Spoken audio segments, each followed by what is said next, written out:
They're gonna make me go live again tonight, but okay, Penny. It's just gonna go live.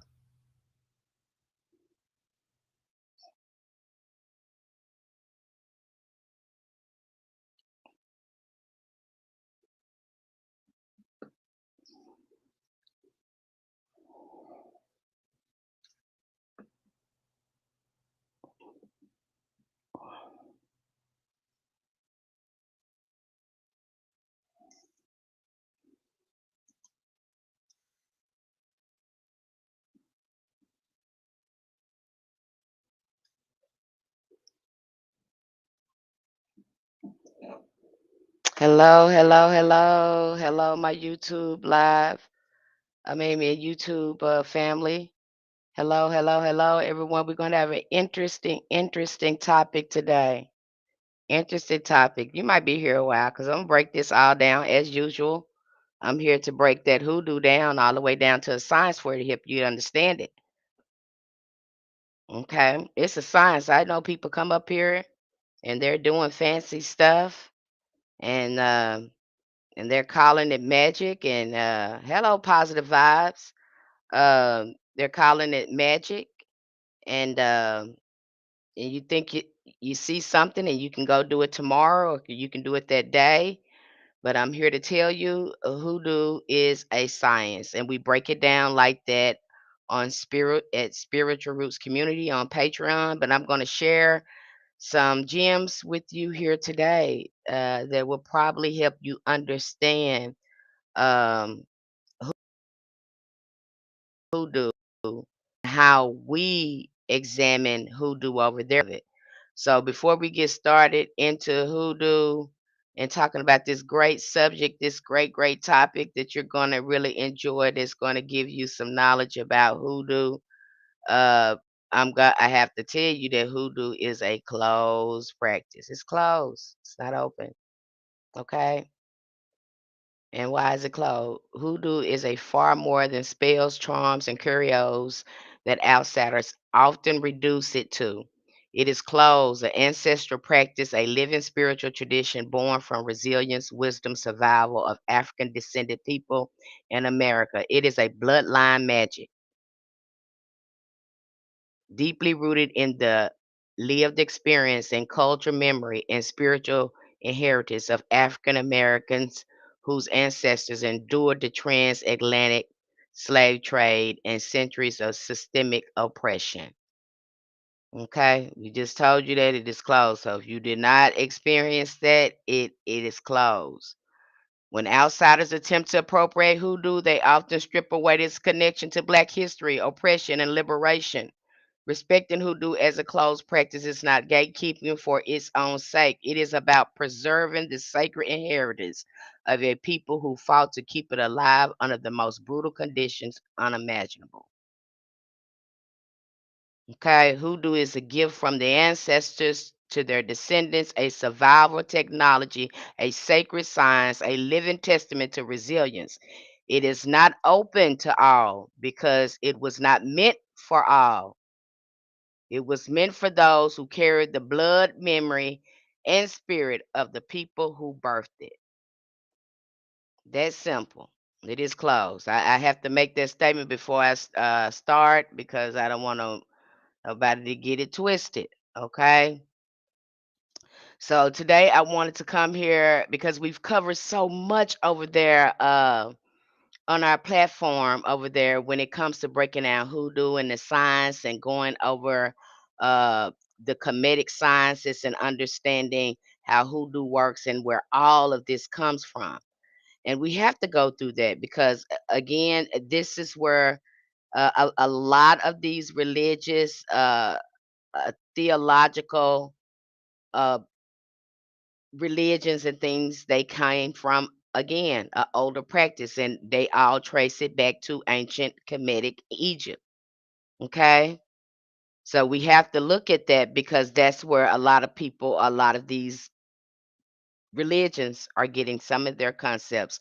Or we look at the Kemetic sciences and we can see some of the spiritual concepts in the Kemetic sciences. Every occult book that I've ever read, I don't read where any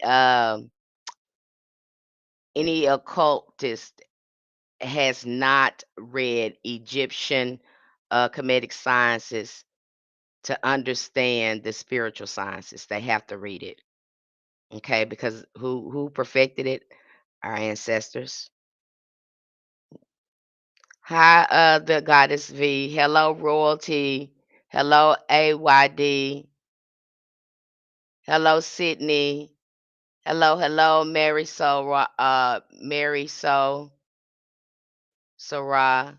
Hello. We're gonna dive deep into it because I like to break it down as a science. I don't come here and show you no fancy spells. That's not what you need to know.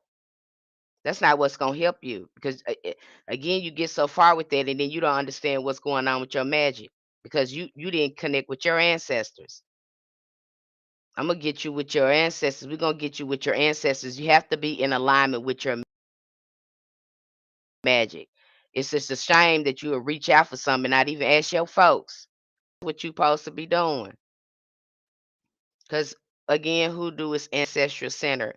And so this is why we go back and we look at the Kemetic sciences and how again the ancient Egyptians look at their ancestors and we look at their magic. Because when we start looking at our again the African diaspora abroad and start looking at hoodoo, we start seeing some similarities and connections there.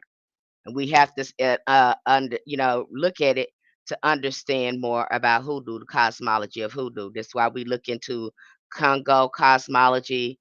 um it was another one we looked into too. We looked into shamanism. um there was several others. I can't even, is it Congo, Bantu, and Egyptian Heka magic. So we look into all of those systems there, even the Ifa system as well. So we look at these spiritual systems and then we look at hoodoo. Okay. And then we uncover why we understand more about the occult and esoteric practices in hoodoo. It is a science, you guys. It's nothing that you have to guess about. Okay. And then you see these little cute little magic spells and stuff up in there. I ain't seen nobody talk about their ancestors because that's what hoodoo is. We conjure over here, baby.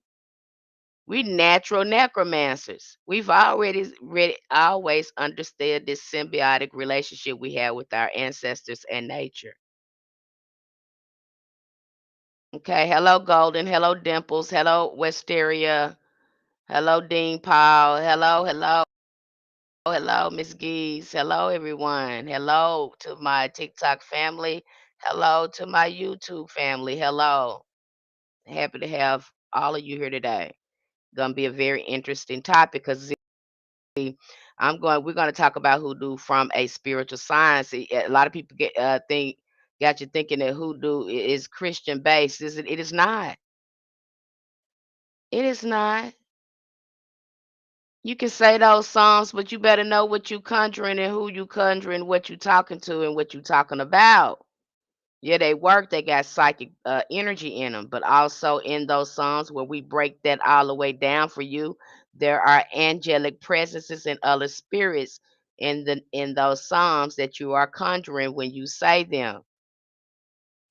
You need to understand the esoteric and occult meaning in those psalms as well. See, we break it down to a science so you know what you conjuring, why you using it. You get a greater understanding of it and you get to determine how you want to use it and what it means to you. I can't tell you what it means. You got to see it for yourself. That's why you have to study this for yourself. You think you can follow somebody else and they tell you, give you their spells or whatever. No, you got your own ancestral magic. Everybody got their own style. That's what I love. When I see somebody got their own style, their own magic, or even the way they read tarot cards. Because what you see here, when you see it being mechanical like that, you're commercializing it. You don't have no real connection with it because you don't have your own style, your own authenticity. And that's what hoodoo is about either. It's not supposed to look like nobody else's. Okay. Are there differences between hoodoo and Ifa? Yes, it is. Ifa is a religion, hoodoo is not a religion. But yet we look at their spiritual concepts and we look at again the African spiritual sciences or occult, and we look at hoodoo and we see so many similarities, and we understand why our ancestors, how and why they did certain things in hoodoo, and we learn more about hoodoo. Okay, so the more you learn about it, the more confident you're going to be in practicing hoodoo. But it is a way of life. This ain't no fly by type of let me grab this spell and do this type of thing. Contrary to what you've been told, you need to know what you conjuring, what you're doing. And the first thing, I'm going to do, I don't know what other spiritualists do. And I'm not going to teach you about hoodoo. That's not what you really need. The first foundation to what you need to know, what you need to do is learn how to work with your ancestors and get close to them. Because why hoodoo is ancestral based, and many of our, again, indigenous African spiritual practices are ancestral based. They are centered on the ancestors. And that's who we need to be talking to, because that's who gonna be make intercession for us. Okay? Like I tell people, it is more than your family member. Please do not put family members on your altar. You need to do your shadow work first. When you first start, you need to work with the most oldest ancestors. That's why we go back to and look at our ancient ancestors and their spiritual systems. We go back to reconnect as well. This is a byproduct. When you start learning and listening, the ancestors start looking and listening to you. You begin to open that gateway of communication as well. Okay. Everybody want to know how magic work. I've heard people come up here and say, well, you got to believe in it. You got to, yeah, that is that. But you got to know what you're doing as well. Dancing. That helped me. I needed to hear that. You're welcome, Dancing 6453. Okay. You need to understand what you're doing. You don't understand what you're doing. You're just doing what somebody told you to do. It don't understand how a calendar work. Don't know what it represents. Uh, you don't know why you got some of them elements there. You don't know why you using them herbs. You don't know the deeper meaning of the herbs. You don't know that there's a living spirit in the herb that you conjuring with. Everything is alive, so you don't understand that. We break that all the way down for you, so you understand the sacredness of your tools and why our ancestors used them. Okay. Who do what who do ain't like that this new age stuff, and see, I think that new age stuff get us caught up, that Wicca and that new age. That's not that. Who do it's not that. And that new age ain't got nothing to do with you. I know I was over there for a little while with the new age thing, because I call myself, it helped me understand or whatever. Then when I started working with ancestors, they said leave that alone. That stuff, girl, that stuff belong to us, and they just sit there and change some of that stuff. You need to get back over there. Ain't nothing over there that hoodoo don't got. That's basically what they told me. So I don't mess with new age stuff. You understand me? Because they done repackaged that stuff. They got it from our ancestors. And and we'll talk about that today. Again, I'll get off topic. But I got my little notes here I have to follow. Because guys, I get on a soapbox and start talking. Okay. Hello, Rashad. Hello, Stephanie. Stephanie. Hello, hello, sweet Miss Sweet 35. Hello, hello, everyone in the YouTube live stream and in the TikTok live stream. Now, today I'm going to just talk about the mind versus nature, and we're going to talk about Western occult sciences versus indigenous African occult sciences. Okay. And I go into this deeper. We just dropped some awesome lectures over there that's really going to break this down, but I'm just going to give you a general, again, why we study this and why we look at different perspectives. You need to understand. Uh, okay, Miss Sweet 35. Glad to have you here. So we're going to talk about those occults because we need to understand now verses. Now I want to stop it for the Christian people. Now, if you in their religion, I don't care what religion they got this set up. It is set up from an occult science perspective, metaphysical perspective. That's simple. Now they didn't gave the occult sciences a negative connotation, but yet religions was born out of them. Okay? But yet when they get into the hands of the ordinary people, now they're given, these derogatory terms. Just like you see, I kind of talked about that with the concept of these demons as well, but I'm not gonna get into that. So again, this is where everything is coming from ancient Egypt. I don't know a religion or a spiritual concept that did was not uh, that ancient Egypt, ancient Kemet did not influence. Okay, haven't read one yet. Okay. In my study of both Western and African occult systems, I've noticed a striking difference in their core approach to spiritual science. While they both operate on a universal metaphysical principles, the way these principles are expressed, taught, and applied feels distinctly different. Western occult sciences seems to have mastered the manipulation of mind, often centering their work around the mental discipline, symbolism, and psychology of belief. You're gonna see that go on with them. Why is that going on? Because when I began to study that, study them versus studying more about the sciences of indigenous cultures, which is really going to stem from shamanism, because that's where it all comes from too. If we just want to go to the core, the root of it, it was totally different. Even though there were psychological components there, there was not a need to believe because we lived it every day. You understand what I'm saying? The spiritual world and the physical world was heavily entangled. It was no difference in it. African occult sciences, on the other hand, have mastered the manipulation of natural elements working in direct harmony with the earth, plants, minerals, animals, and cosmic cycles. There's two different magics that you have going on here,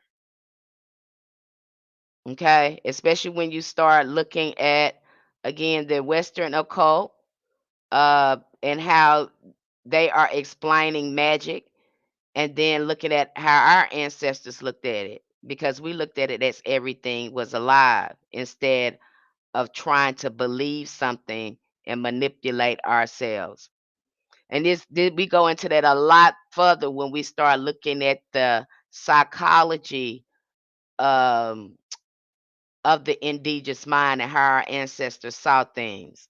And then looking at what these psychologists such as Sigmund Freud and Carl Jung talked about this, because Carl Jung said, I knew I had roots in the indigenous culture, but I didn't want to admit that. I knew I was black before, basically, is what they're saying here. So it's interesting, again, that we dive deep into our psychology and we understand exactly who we are.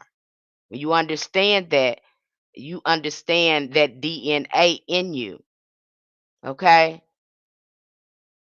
You understand it, and that's why we break it down. The Western approach to mastering the mind, in my observation, Western occult traditions, whether ceremonial magic, Hermeticism, or various branches of Western esotericism, tend to intellectualize spiritual science. Because, see, they're just not understanding it. That's what you see that stuff go on with Aleister Crowley, and then after that, you see this New Age movement starts to spin on off, and they tend to repackage ancient knowledge as star seeds and all this other stuff. Now they channeling, going in the astral realm, channeling aliens that don't look like the real people from here. They're claiming to be. So again, uh, that's where you see that come from. Because again, they were trying to understand the Kemetic sciences. It didn't belong to them. And then when you do understand it, it gets watered down by their culture, their mindset. Okay. I hope this making sense to you. I hope you're taking something away from away from this. Hello, I'm new to your channel. I recently stumbled upon your channel last week, and I'm so grateful for you did. I'm happy to have you, Camille. Happy to have everyone who's here who's soaking up some knowledge here. So again, they are just understanding that, that's I do not get into new age because it gets kind of crazy with them. Uh, some of these concepts, they don't know anything that your ancestors didn't know. That's what the ancestors told me. They don't know anything your ancestors didn't already tell you about. You already know about it. So they don't got nothing over there that you don't have over here. In fact, they're looking at what you have over here, and they're making up their stuff over there. Okay, that's why they fight so hard trying to get in here. Okay, I never seen a group of people fight so hard to be a part of a people they don't even like, to be a part of the spiritual practice. I mean, you had that going on in the Christian church. Here, the Christian church, we was charismatic. We had the Holy Ghost running around doing what we do.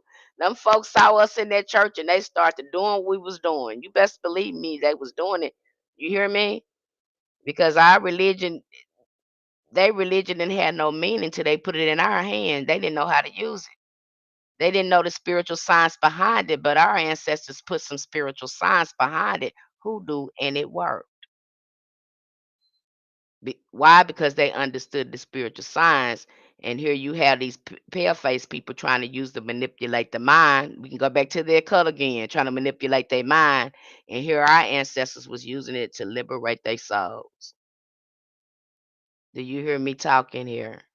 Do you hear me? This is hoodoo. And you're not gonna understand the science of, you don't understand your ancestors and you ain't got right with yourself and really understand they science.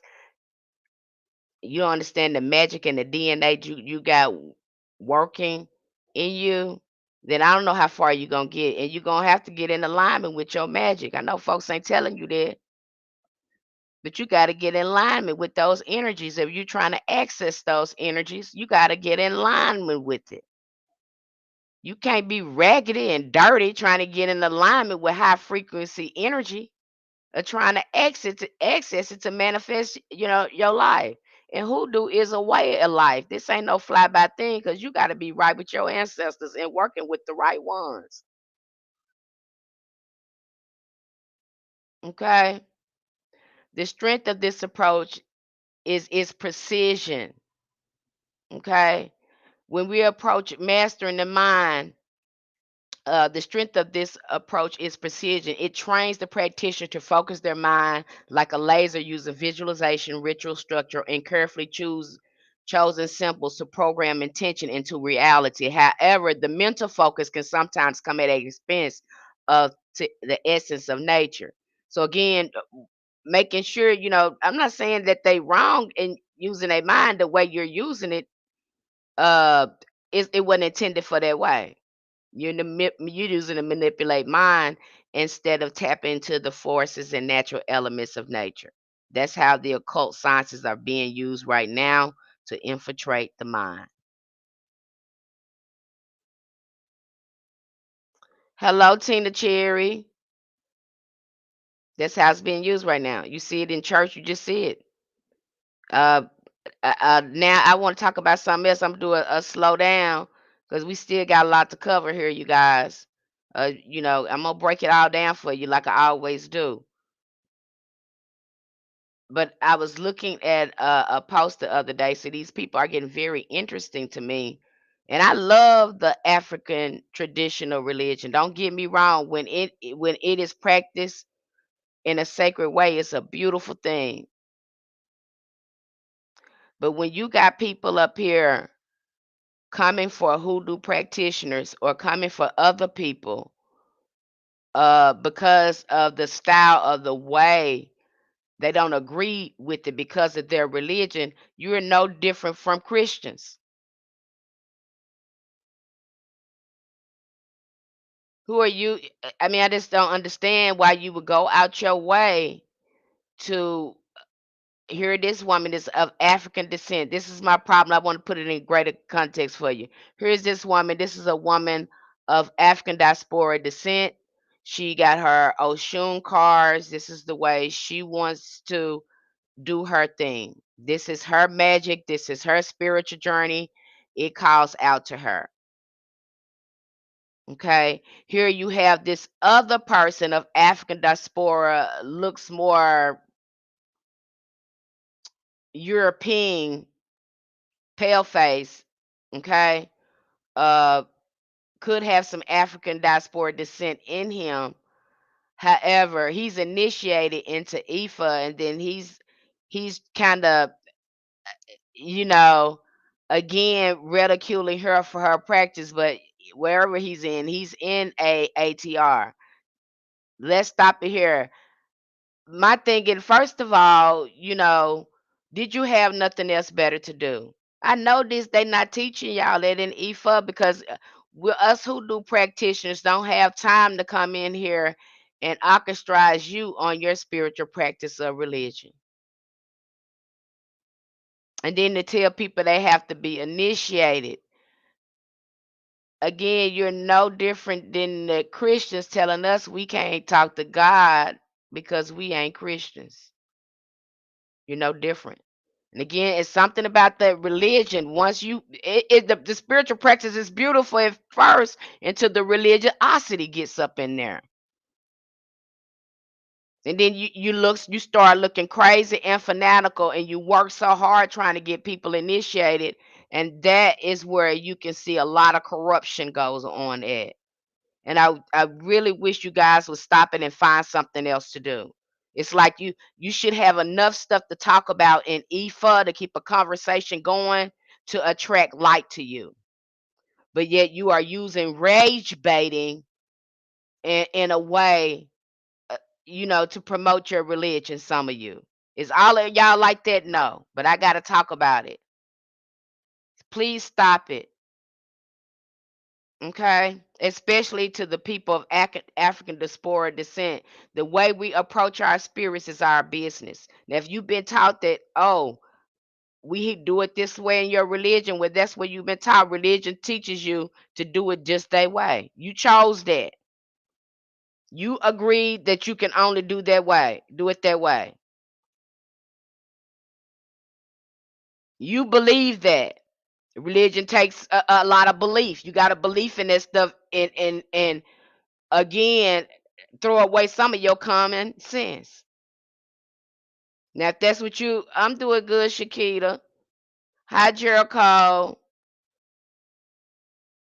If that's what you want to do, you do that. That's why I tell people before you get into some of these ATRs, you gotta know it's a religion just like Christianity. And to me, some of these religions, because the patriarchs put their hands on them, you got to be a certain amount of crazy to be in them. Okay. And I love it. It was a good concept to create the religion, but now you got folks up in there now. Again, they ain't got like Christianity. They doing that, that prosperity, take advantage of people, initiation type of thing. Now it's the same thing, and y'all need to look at it and stop doing it. You look so crazy. Find something else to talk about. That let me know that you ain't got nothing to talk about. You ain't got nothing to learn over there if you steady picking with other people. Because they don't do stuff the way you do it. And you don't own the Orishas. And the crazy thing is you have all these ATRs, and in their mind they think they own the Orishas. But no, all of you guys have a tradition and a religion around the Orishas. Y'all have agreed on traditions and oaths and pacts that y'all have made with the Orisha. Y'all made it a religion. That don't mean that the Orisha tell you that you own them once you did this. I mean, I want to see it in your book or wherever you got it at. Let me know that. They probably told you can't talk. Your priest told you no one can talk to the Orisha but through the Odu. They may have told you that, but when I look at the feminine essence, especially the feminine energy in those, if I'm not mistaken, the dude herself is a divine feminine. And many of the priestess over there in Ifa and those type of spiritual practices, they don't have to go through extensive divination process as do men, because women are more superior and divination because of this. Make it make sense. And before your religion, some of you, especially when we look at Ambanda, and some of the other, what's the other one? Esperismo, am I pronouncing that right?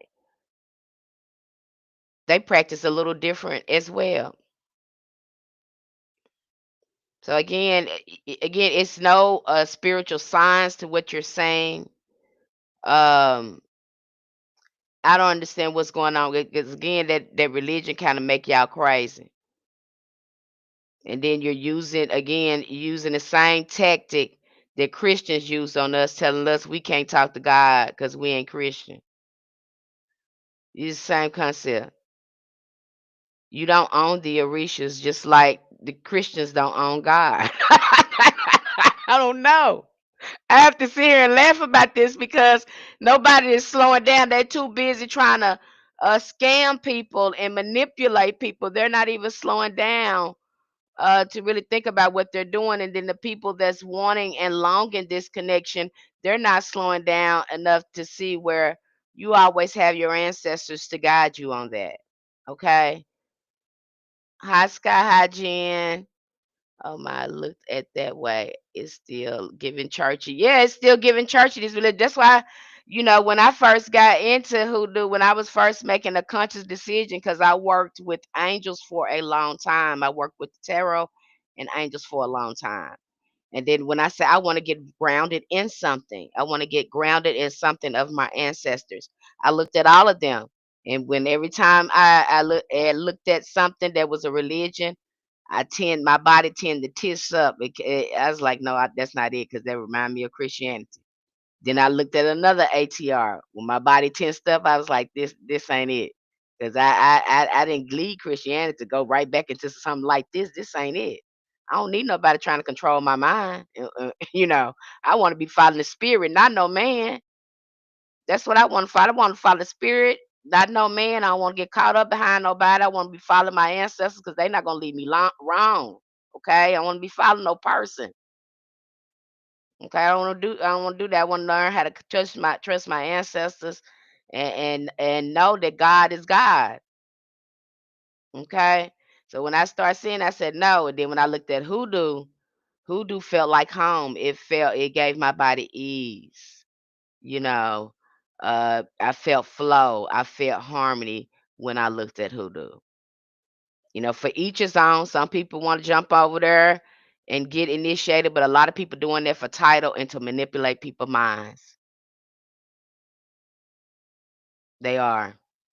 I don't care what your title is. I don't care, but how you ranking in the spirit, though. I don't give a damn how many titles you got on there, doctors, lawyers. I don't care, but how you ranking in this spirit, though. How you ranking in that spirit, though. I don't care how many names you got on there. How your ancestors, how your life like right with your ancestors. How is it? I don't care how many names. I don't care what you got going on with you, or how fancy you think you is. Is you ranking in the spirit though? Cause spirit knows. I don't care how many of these fancy names y'all try to go get, and how you put on these costumes and wear all this metaphysical stones and stuff like that. I don't care. This ain't no costume. This a way of life, and this show gonna prove when you open your mouth and you have to come in direct conflict with somebody. I just laugh at them because they love energy and go back and forth with you. Especially, I've seen that with some of the practitioners there. You're siphoning people energy, wanting to go back and forth with them, and then impose on them your religious beliefs. Are you We did that already. Okay, now if you want to serve them the Orisha like that, you go right ahead and you do it that way, because that's in your religion. But by God, don't you impose that on nobody else, because we already had a history that you sound crazy, you look crazy, and you're repeating trauma. So just be quiet. Okay? My brother followed Eastford, and he's made it his whole personality.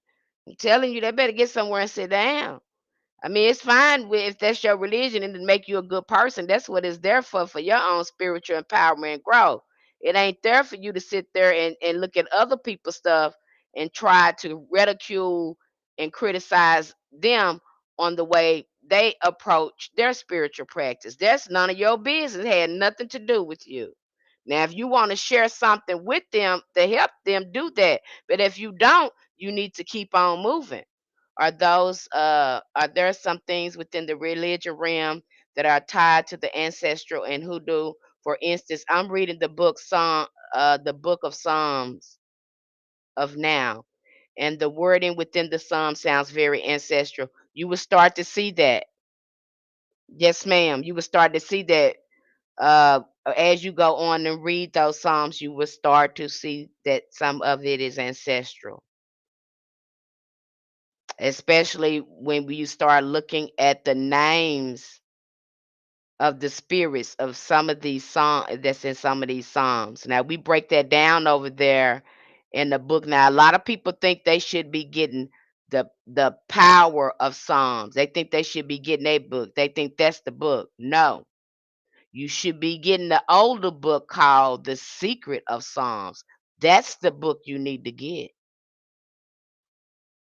And Trick, I'm a natural intuitive and I can see the demons still carriers. There's something going on with them. Some ain't right because, honey, when you get into a spirit, this man,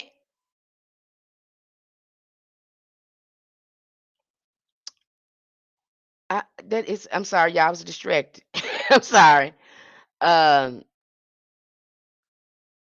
I'm trying to collect myself.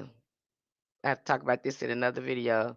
But there's a man across the balcony from me right now that's standing out on his balcony with absolutely no clothes on. He is a pale face. See, this is the stuff that pisses me off about them. He's absolutely no clothes on. No clothes on at all. They give me, mm, mm, mm, okay, I'm done with that. That just pissed me off. I look up and when I'm just like, are you kidding me right now? Okay. So, let me get back to it. So, yeah, go get the book The Secret of Songs because we break that down. We break that all the way down. Um, again, understanding why you're reading Psalms, and then you will also see where how that what they mean for you when you start to read them. Okay, and that's one thing too. Like I know we have some staple psalms in hoodoo. We got Psalms 27, Psalms 23, Psalms 91. Those are the staples, and they pretty much can be used for protection and other things. But there's also other verses in the Bible that it's a good idea for you to read for yourself for so you can determine the meaning on your own. And that's some of the problem because you got these preachers not having an open dialogue about verses and they telling you what the verse mean instead of asking the person what do they see from their God mind from their perspective. Because a God mind is going to see from all different perspectives. Okay. If you only seeing something from one perspective, then you're not going to be shifting very well. And see, this is a lot of stuff that get them caught up in religion because again, they want to tell you what the verse means. And that verse you might pick up something totally different or see something that the pastor or someone else don't see. That's why having they're preaching in church, but really they need to sit down and have discussions. That'll really help the people grow and gain a greater understanding uh, of wisdom. Okay. And then and expand our expand our consciousness and perspective on what we think is God. Because isn't God manifesting through all of us? I'm gonna leave it there. Okay. In short, Western occult excels in mind control, especially one's mind, but can sometimes obscure the primal forces of nature under the layers of intellectual abstraction. That's why you'll see in the Americas, MK mind control is a real big thing. They want to Again, there's a lot of stuff going over there now, and they're censoring it. A lot of their occult knowledge is based on that. See how I just break that down for you? When you look at the occult sciences over there, that's what they're doing. They're doing mind control. That's their witchcraft. That's true witchcraft. When you got somebody telling you what to think and telling you not to think and all that type of stuff, that's mind control. When that's not what you're supposed to be doing. Okay, you're using the occult sciences in the wrong way. Okay, Secrets of Songs by Godfrey. Yes, you are so right, Dancing 6453, and it gives you a greater understanding of what the Psalms really is and the power behind it. And you also get a little ritual. But we go even further than that because the greater understanding you get of why you do things and you know the tools that you're using, the greater understanding you have of that, the more confident you're going to be with your hoodoo. The more confident you're going to be in your hoodoo. If you know this, okay? If you know the science and why our ancestors did certain things, and then you'll be able to perfect your ancestral magic. That's why hoodoo looks different in different families and different geographical locations. It worked because why they understood the science behind it. And that magic look totally different. My magic may look totally different from any hoodoo practitioners you've ever seen on here. My style of tarot may look different. And I see that on here too. I see a lot of people have commercialized the style of doing hoodoo working, and it's not like that. Everything has a unique fingerprint and style to it. Okay, even when you see somebody do tarot, I don't do tarot the same way someone else do tarot. I don't get out here and shuffling and doing all that. When I see that commercialization going on in the same way they are presenting the tarot, okay, interpreting the tarot the same way with the storyline and stuff, I know, okay, that's something is going on here because I know all this style is different because all of us connect with the spirit in a very unique way. And I know to some people, I may seem very odd in the way I connect with spirit because it's just totally different. Okay. And I'm going to sit those cards out and I'm going to look at those cards and I'm going to look at the energy surrounding it. I'm taking my time and review what I'm feeling and what I'm seeing in my mind's eye. Okay. I'm not going to be making up a story. I'm going to tell you what I see in these cards. Okay. So again, it takes a lot of authenticity too when you're doing your magic. Why? Because you're following your ancestors. And it's supposed to look different. Okay. Now you can use somebody else's magic. Like I tell people, you can follow the structure of somebody else's magic. But I wouldn't say do everything that they're doing in their magic. Put your own flavor on it. Ask your ancestors and how they would like you to do it before you start following it. They might tell you to change something up. I have wrote something down and think I'm finna follow everything, and they be like, "Nope, you don't need all that. You just need this and that's it." See that's how you know you're doing it right, because the magic that your ancestors have for you ain't the magic that you had in mind. That's how you know you're doing it right. That's how you know you're following the elders, because you know how to sit down, slow down, and follow directions, and you're not just doing stuff that you think is right. You're actually getting spiritual guidance. And I'm gonna tell you over there for you do anything, I might have something for you, but by all means, I'm gonna say ask your ancestors first. I've recommended this for you, but see if your ancestors are okay with this,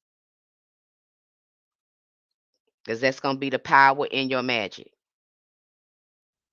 Okay. The African approach, mastering the elements, African occult sciences, in contrast, feel to me like a living conversation with the world. They are rooted in harmony, flowing, working directly with the element seasons, lunar phases, rivers, stones, winds, and plants as co creators in the spiritual process. So we worked, when you start looking at again hoodoo, We worked in sync with nature. When you look at the occult sciences, the comedic sciences, we worked in sync with nature. We knew how it worked. We know when to do the work, when it was going to be more successful. Okay, and we see that everyone is looking at that when we look at that almanac. That's why they had that almanac. Okay, they want to know when to do that, what, how the sky gonna look. Okay, that's what they did. Hi, Catherine Yeoman. Hello, everyone on the TikTok live stream and everyone on the YouTube live stream. And that's how they looked at it. They wasn't manipulating minds. They had a real connection with nature. Why you have to manipulate the mind and you already know that you are entangled with the spiritual and the physical. You know that's a symbiotic relationship. Without the spiritual, the physical would not exist. Everything is born in the mind first.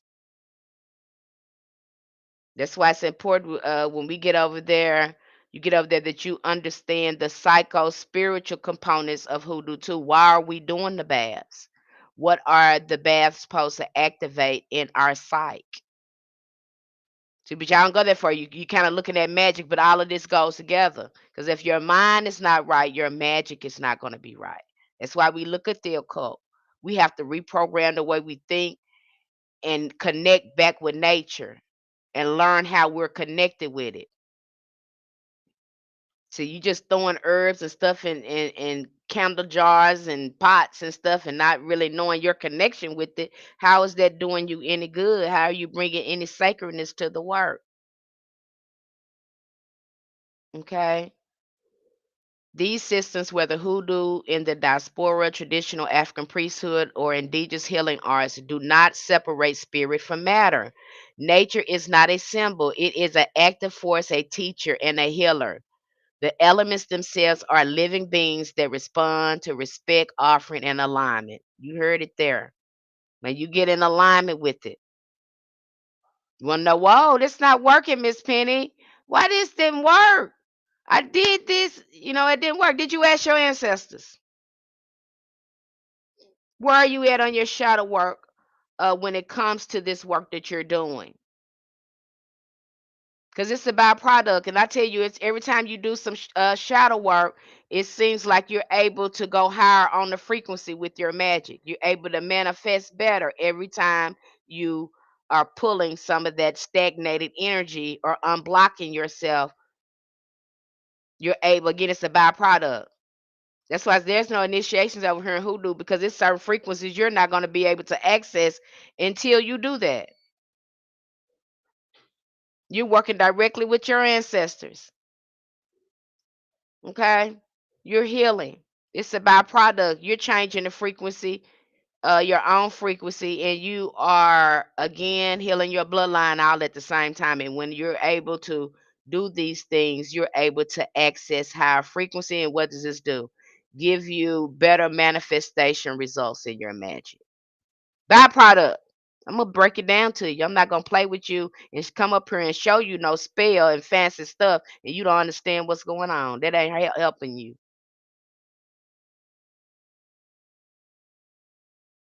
And need to understand too. Stop reaching for it. If you ain't got no relationship with your ancestors, you ain't ate with them. You ain't poured no libations, and you ain't did talk to your folks or nothing. But you want to sit up here and grab a spell and think you ain't got to put in no work. Okay, all right. You could try to think you like them new age Wicca people. You could do it from their perspective you want to. But hoodoo is not that. Hoodoo is not Wicca. You can do it that way if you want to. But over here, we honor our ancestors. We stand rooted and stand on the shoulders of our ancestors. And we conjure them. And that's why it works. We follow their guidance. Can you say again? Just got here. What do you want me to say again? Pure. What do you want me to say again? doing things for the wrong reasons, bringing the wrong outcome, and that for everything. Yes, you sure right, Sky Hygiene. Okay, this is ancestral. It's always been ancestral. That's the power. And when I look at any ATRs, I look at all of them this way because again, our spiritual practices started from our ancestors, and we start going down this hole, especially looking at voodoo. We start going down this hole of ancestral veneration. We come to find out that some of our ancestors embodied the energies of these deities or became deities later in their lives themselves. That's why, okay? That's why let your ancestors guide you to the deity they want you to work with, be it voodoo, be it Orisha. Let them do it. You work with them long enough, they gonna guide you. Okay? But you got some people that work with nothing but ancestors and ain't never gotta work with nobody else because there's power in the ancestors. That's why you'll see Ifa, leukemia. I don't care what they say. And I don't hear them too much now talking about the ancestors, but that is supposed to be the foundation of those spiritual practices, the ancestors. And I don't hear a lot of them. If they didn't have nothing else to say, they need to be talking about that.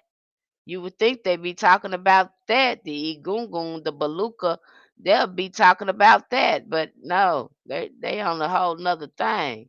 How they respond in elements alignment honor offering, how they respond in elements and alignment offerings. I'm making notes. Okay, so again, I tell everyone when you start, again, we start our rituals, and I tell anyone if you can do your rituals outside, that I'm just dropping a diamond on you right there. Okay, if you can do your rituals outside, you are really be surprised at your results when it comes to doing your libations and doing your prayer work and working those psalms. You'll be surprised what happens. I go into this deeper, even giving you a specific time to the best hours to do this and why we do this. Okay. I break that all the way down over there at Patreon so you can understand the again the cult science in hoodoo because again you don't understand it. That people got you thinking it's Christian based. No, it is not that. Okay. We can use in a way we can use hoodoo could be Christian based and we use that Bible because the way they was using they was manipulated. We had to get our power out of it. So you know that the hoodoo is not Christian based. It's not that. All right, we're gonna be happy to have you dancing 6453. Okay, that's not that. Okay. So again, we have again a relationship when hoodoo practitioners, root work practitioners, we have a relationship with nature, the plants, and everything around us. We know the power in that and how to work with that. We're not too much trying to change nobody's mind. Again, we are activating our spiritual minds to connect with the universe and everything around us because we know that it is all intertwined versus you have again the western occults are using it for witchcraft for mind control. You see it for yourself. Both systems are powerful in their own way. The western's approach often structured mental frameworks that can yield precise outcomes through willpower and discipline visualization, which they can be helpful, but y'all done took it to another level and now you're using it to manipulate people. Are we the ancestors because everything is all happening at once? Exactly. We are our ancestors. I think you understand it even more when you start doing shadow work and see how many characteristics and personalities and the same mistakes we make as our ancestors. And you'd be like, damn, I did the same thing they did. I do the same thing they do when you actually put it on paper and start doing the shadow work. Okay, there, but there is spiritual culture difference between Western occult and African occult. Western occult often seeks to control nature and spirit through mental mastery. You heard it here. They want to control your mind. They want to control everything. Everything. Okay? We breaking it on down. We breaking this thing on down for you so you don't get it twisted. And even when you get over there, Lord, I'm getting this thing wrong, y'all. Even when you get over there to our community, I break down every book review. I just did an awesome book review. I can't wait to the members see. Go, we do that book review together. I'm going through an awesome book review and looking at the African indigenous spiritual science. So that's going to be an awesome review. How I break that down. African occult seeks to flow with nature and spirit through rational harmony. One manipulates the mind to command reality, the other harmonizes with reality to shift it. That's what we're doing. That's you see a lot of things going on like that when you shift it. And that's what you see in hoodoo. When you have mastered hoodoo and got alignment with it, and you know what you're doing, you can work that thing to a science, and you have this relationship with your ancestors, you will see things shift. I have seen it. Okay, I live it every day. I've had to come here and do some work and say, I don't see it. Ancestors, I don't see the shift. They said, walk out on it and do it, and you're gonna see the shift. Walked in there to pay them people that money. They said you only got to pay this, and we made a mistake, such and such and such.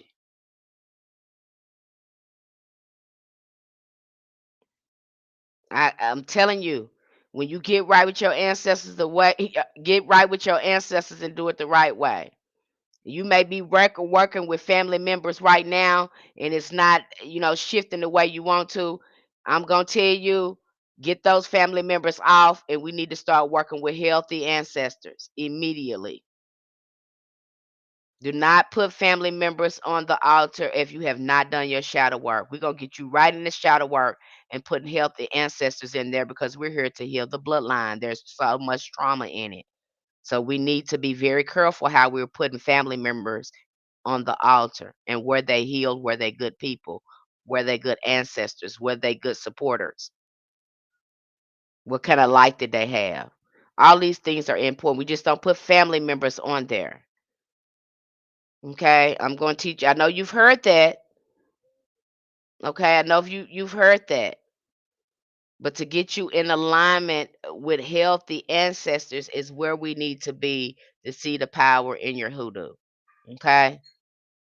In the modern spiritual world, there is a tendency to blend traditions without understanding these foundational differences. When African occult is without understanding, approach with only a Western mindset, it risks being stripped of its essence, reduced to a symbolic gestures without the deep ecological and ancestral relationship that makes it powerful. And that's what they're afraid of, a lot of them. But see, I bring that yeah, again, we break this all the way down. We're breaking it down now to a science to help you understand what hoodoo is. Is this not no flimmy flam type of magic? What you think it is? It is a science.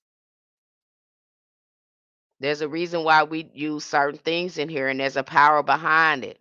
We conjure over here. We understand the nature of spirits and how everything alive is in everything. Okay. Likewise, the Western occult ignores nature's living intelligence. It risks creating sterile magic, mechanically precise, but spiritually disconnected. To me, the lesson is this: the mind is a powerful tool, but without nature, it has no roots. Nature is an endless reservoir of power, but without the mind, it has no focused direction. The most complete spiritual science may come from honoring both the disciplined mind and the living elements without letting one overshadow the other. Okay, and that is exactly what we do here. Okay, help you understand that. Now I know a lot of you are in this new age, um, you have a lot of these new age concepts are being pumped right now. And again, that's not that ain't your thing, okay? I'm gonna tell you that ain't your thing. Them people repackaging stuff. They got a lot of this stuff from ancient Kemet, and they have repackaged it. When they come, they get talking about these twin flames. They get to talking about these star seeds. Again, they're creating these things. Again, trying to perfect. Again, they're creating their own spiritual science, so to speak. That's why we see the Hermetic Order. That's why we see the Freemasons. That's why we see the Golden Dawn. We see the Thelema Society. I can go on and on with these secret societies that they create. Okay. And then they can tell you all day long that's not what they doing. But if that's not what you're doing, why is people in these lodges sitting up here writing these occult books? That's what you're doing up in there. Everything you do is it is drowning in the Egyptian Kemetic sciences. And you can all trace it back to the great mother. That's why you wear that apron. Okay? That's why y'all wear that apron with that M on there, that Mary, that okay, with that. That's why you wear that. So let's just cut it out. We can cut it out with that, with the lies on that part. I'm just gonna dismantle that. If that's what y'all doing, because there's too many of you members are coming out of Freemasonry or in the Freemasonry that are writing these books. Okay. And Aleister Crowley was the forerunner for that. They helped them understand the Western occult sciences. And then after that, you see New Age being born. Okay, I can go deeper into that, but I'm not gonna do it. I'm not gonna do it right here. But again, that's where you see a lot of that science come from, and their spiritual sciences come from. And and some of them do know, like we talked about Saint Cyprian, and some of them do know how to work with natural magic, but that's not what they use natural magic for. They're using it for something else. And that's why when people look at us hoodoo practitioners call us witchcraft, we tell you to shut up because you don't know what you're talking about. You are sitting in a religion that is drowning in witchcraft.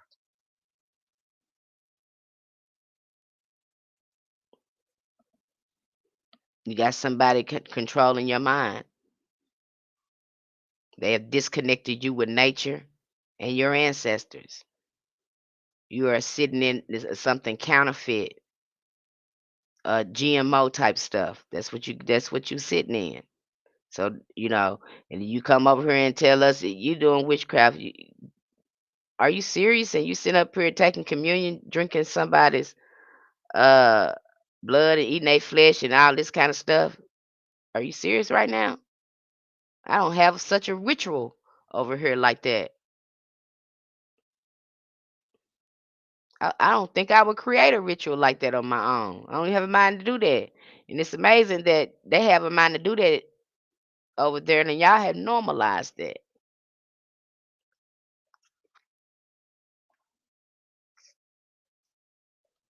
Okay. One of the other things that we studied over there, one of the other things that I thought that was a good topic that we studied over there is the cosmology, psychospiritual, and occult sciences of hoodoo. So we're going to really dive into that since I have, again, gave you a understanding of African occult knowledge versus Western occult knowledge and why we look at it. Because we have to study it if you're going to understand the spiritual sciences. I don't understand why somebody would want to pick up something and do something and don't understand how it works. And hoodoo is not that. Any magic is not that. If you're going to be participating in magic and know the science, because this is a science, all sciences is based off this science. Okay? It is the science of the ethers, of the spiritual realm, the unseen realm. So all science that you see is based off this knowledge. Okay? And understanding that everything around you is alive. This is how our ancestors seen things. They just weren't picking up something. They understood when they lit that candle or they started burning that lamp, it became a spirit. It began to work for them. It wasn't just no candle. It wasn't just no lamp. They understand when they picked up the rosemary, it's spirit in that rosemary that's gonna be working for them. They got spiritual allies everywhere. They understood that nature itself, when they acknowledge and reference and respect nature, these spirits work with them when they're in harmony with the nature. That's why I tell a lot of people when they get over there and our platform, grow something. Go get a plant. Get something easy to take care of. Start doing libations with that plant and your ancestors. Watch it grow. Hi Morgan Banks 69. Watch it grow. Talk to it. Because again, you're what you're doing is you're creating a portal to your ancestors. That's why we pour libations.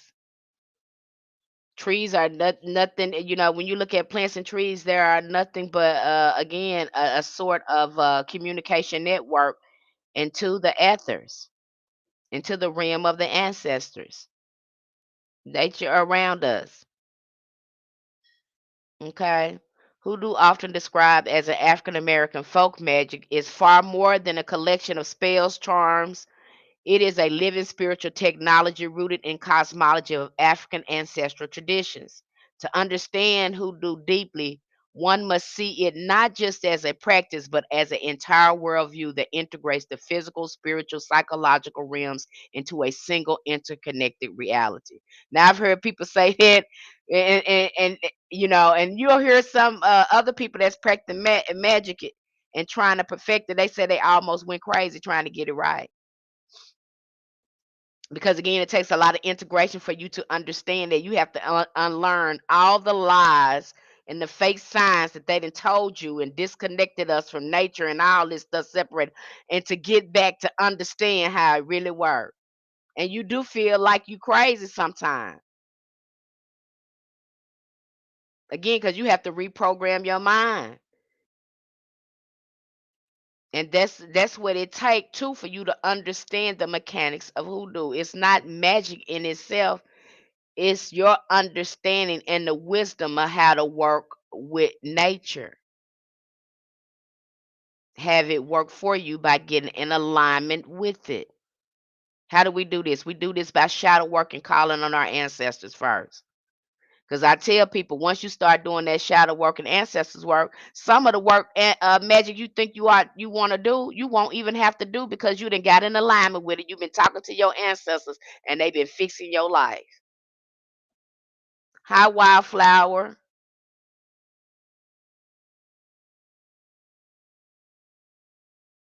Okay. They'll fix your life.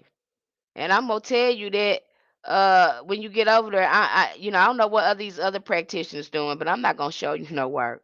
I'm gonna get your butt right in there with your ancestors where they want you to be. I'm gonna again recommend you start doing some ancestors work, aka shadow work. And then when you start asking me for work, I'll show you the work and then say, ask your ancestors before you do it. You tell me, did you did the work? Did you ask your ancestors? What did they say? Let's go back to the drawing board and do some cleansing. That's magic.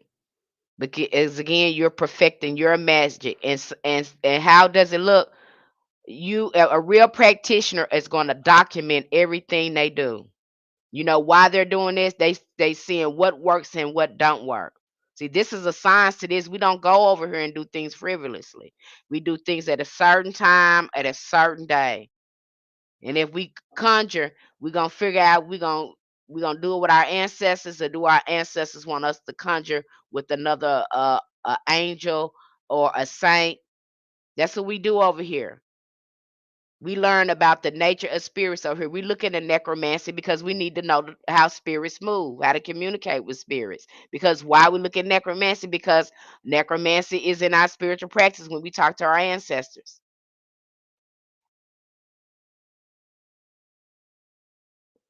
So ain't nobody gonna break that down to you like that. I'm gonna break it down to you like that because folks got you thinking it is a hit and miss thing, and or that is not breaking it down to you like this. I'm just gonna tell you, you have to get your butt somewhere and sit down and look at a book and listen to your ancestors. And hoodoo don't work if you don't apply the knowledge. It ain't gonna work. I don't care how many times you sit here and talk to folks and you talk to me or whatever. You got to get your booty in there and put in the work. And when you work, you see results. That's simple.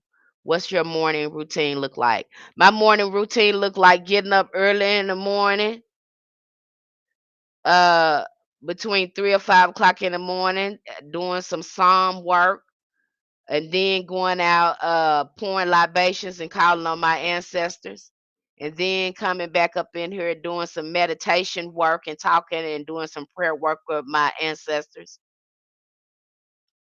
And this is every day. This is every day. Okay. I don't know how just because I do it don't mean you should do it. What worked for me may not work for you, but that's how my ancestors have been getting on my butt now because they got me really focused on the ancestor altar. They just said, don't do nothing else. We need you to just focus right here because all these retrogrades and stuff been going on. So we just want you to focus on this, on us right now. Let us do this. So that's what they got me right now. I don't know what your ancestors gonna have you doing. How do you know you are in alignment with your ancestors and if you what you're doing to fix it? If you're not in alignment with your ancestors, that means with the thing that you're praying for you're not getting any results. You're gonna know that you're not in alignment with it because you're not getting any results. Okay. What's psalm work? We say certain psalms and scriptures to invoke certain energies into our life to manifest our desires. And so that's what we say psalms for, to help with our petition, to help invoke the change we want to see. So prayer libations then sit with them. Yep, that's what I do. I'm learning to focus on my routine. So I'm asking, yeah, just focus on that. No, it looks different for everyone, but that's what they got me doing right now.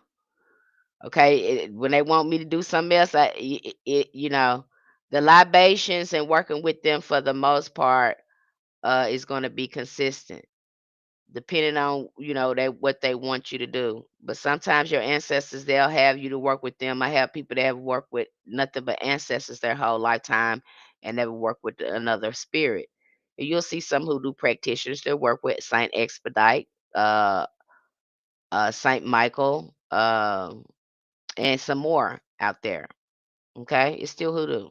All right, and especially when we get to looking at the saints, they start looking ancestral. They start looking like your folks. Mhm. They done painted them folks. A lot of them folks got painted like they was European, but a lot of them folks was with dark skinned folks. And especially when you start listening to the stories about them, the things that they done in the community, they sound like somebody sound like the mother in the church or somebody. When you start listening to some of those stories of the saints. And so and it becomes no surprise to you, especially to me, of why a lot of ATRs were able to synchronize a lot of the Loas or the Orishas with some of the Catholic saints because of some of their attributes. Okay, so it started to make sense, and that's when to me it started feeling ancestral. when you know more about that. We have again, if you're interested in it, I break that all down. We have a beautiful resources on helping you work with saints, showing you how to set up a table, what each saints you can call on for certain things. We break that down for you too.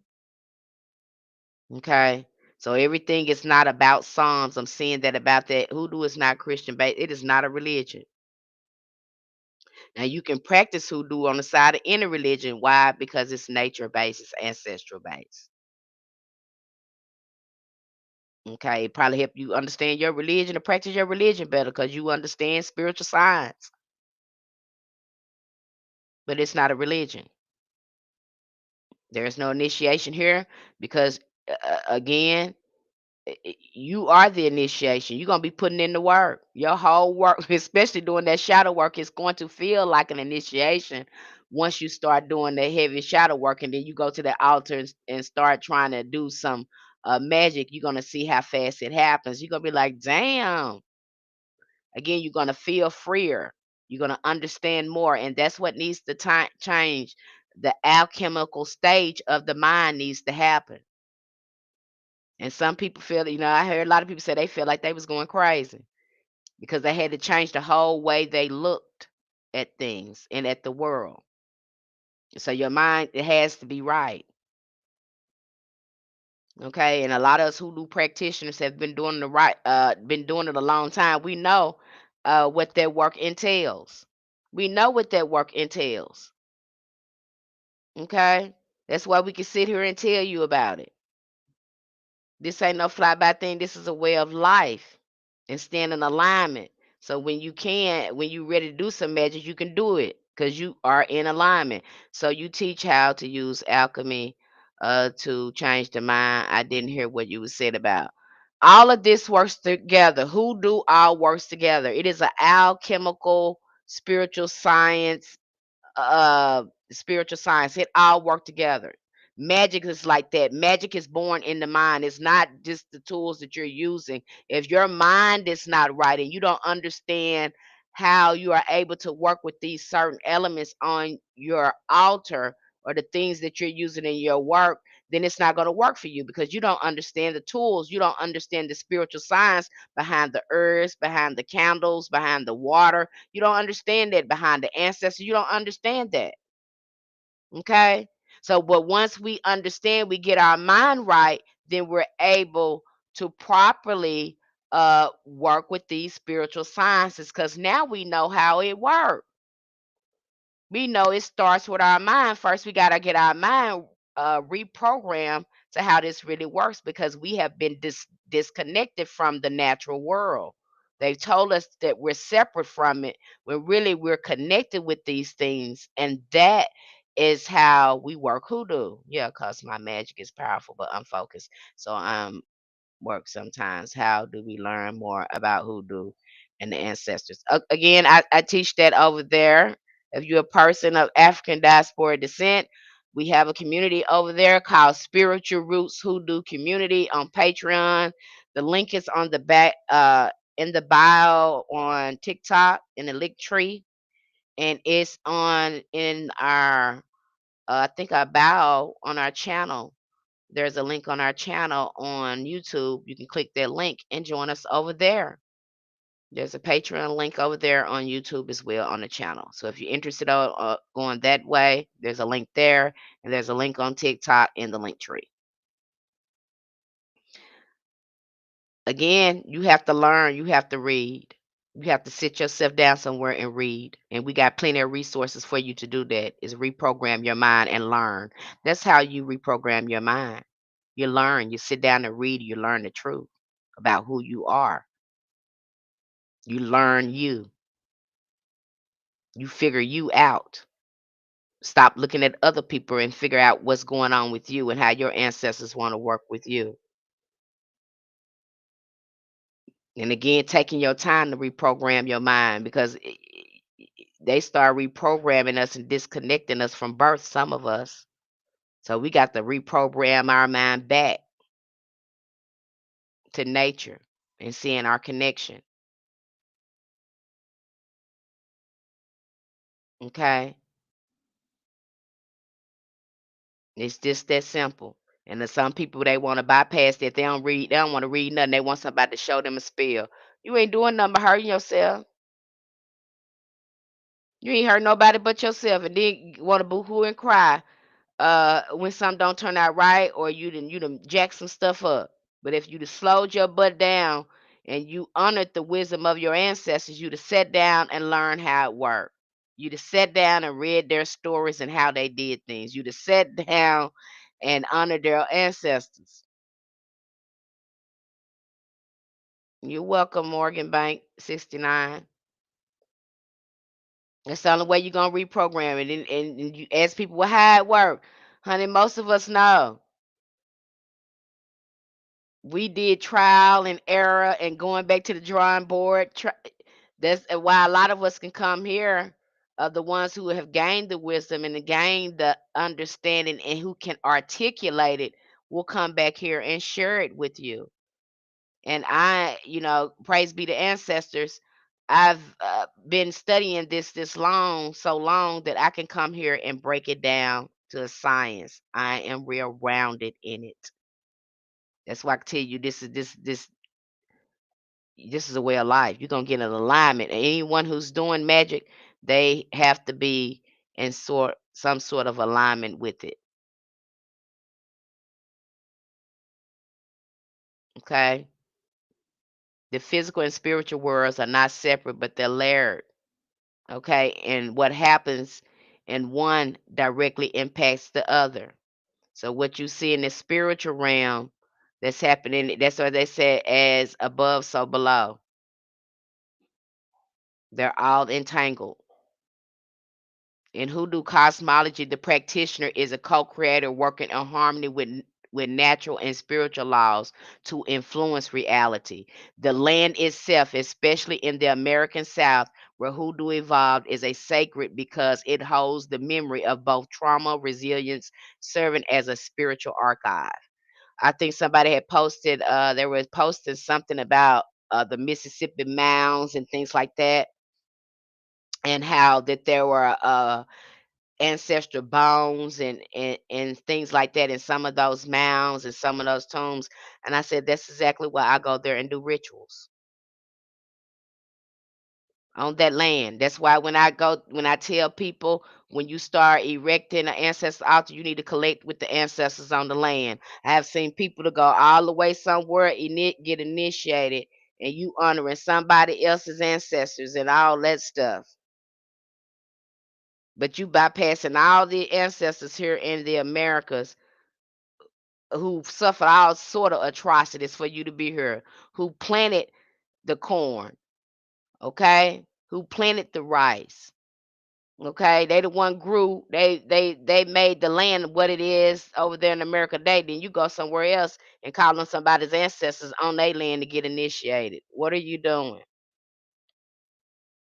Voodoo was already there in the Americas, okay? I know you don't know that. A lot of y'all don't know. You think you got to go to Africa, go somewhere else. No, it was already there. Every indigenous cultures had its own form of voodoo, or you know, and what us we got hoodoo, we got our ancestors. And what is voodoo? When we look at that, they're following the spiritual science of their ancestors. That's what you're doing when you're looking at some of the religious practices of eight of the ATRs. They are following the ancestral practice of their ancestors. Okay, so again, the land is so important in connecting with those ancestors on the land because a lot of them were shamans, they were healers, they were root workers. Are the most healed ancestors that you could work with. Those are the ancestors we want to be working with. Okay. Do you think it's another us in the layered realms too? Huh, that's an interesting question. I'm gonna say it from this aspect. We are our ancestors. So could there be an ancestor that had a life such as yours? Yes. Now, and then when you're talking about that too, it seems like you're talking about like a parallel universe. I don't know why that comes to mind when you're stating it that way, do you think it's another us in a layered realms too? So that's sounding more like a parallel universe to me when you're stating it like that. I don't know why I'm registering it like that, but that's what it sounds like. Okay. Hello, Deborah Hunt. Amen. Hello, hello. Psychospiritual foundation, healing the spirit mind at its core. Hoodoo is a psychospiritual technology, meaning it works on the human psyche and soul simultaneously. Why do you think we take these spiritual baths? Why we use hydrotherapy in there? We're using hydrotherapy, working with water, working with herbs. Okay. The African ancestors understood that emotional wounds, generational trauma, and spiritual imbalances could manifest as illness, misfortunes, or conflict. Hoodoo addresses these through ritual cleansing. We do this by again doing the healing baths. Okay, ancestor reverence. We restore spiritual alignment and access to ancestral wisdom. That's why we have to go back to the ancestors and get an alignment. And we want to work with the help the egungun. And see, the ancestors you're gonna be working with that's gonna help you create a better life ain't gonna be messy folks. Some of us got messy folks. You want to call on messy family members to help you fix your life. Really? How that's working out for you? And I've heard of people in our group, they said, "Hey, Miss Penny, I looked over the information, the resources you provided and the things that you recommended, and I uh, reestablished my ancestors' altar, took down family members, and called on the most elevated level ancestors, the ancestors of the land, and I saw a shift happen. I can see clearer now. It's like a fog lifted up. Some of y'all got family members on your altar right now, and you feel stuck. You don't know what else to do with that altar. Okay, that's a very good indication that we need to do some alignment work and reestablish how we're communicating with these ancestors. I only asked that because you said the realms layered on top of each other. The astral realm and the physical realm are entangled in each other.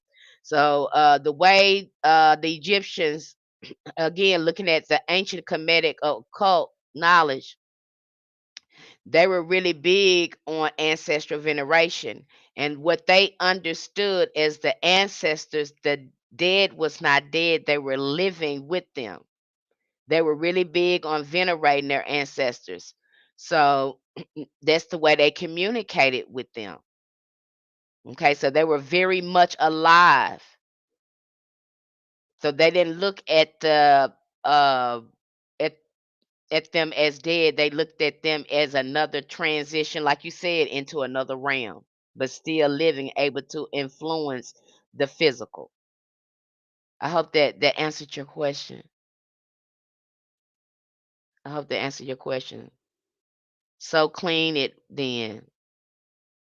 Light a candle and called in elevated ancestors on the land.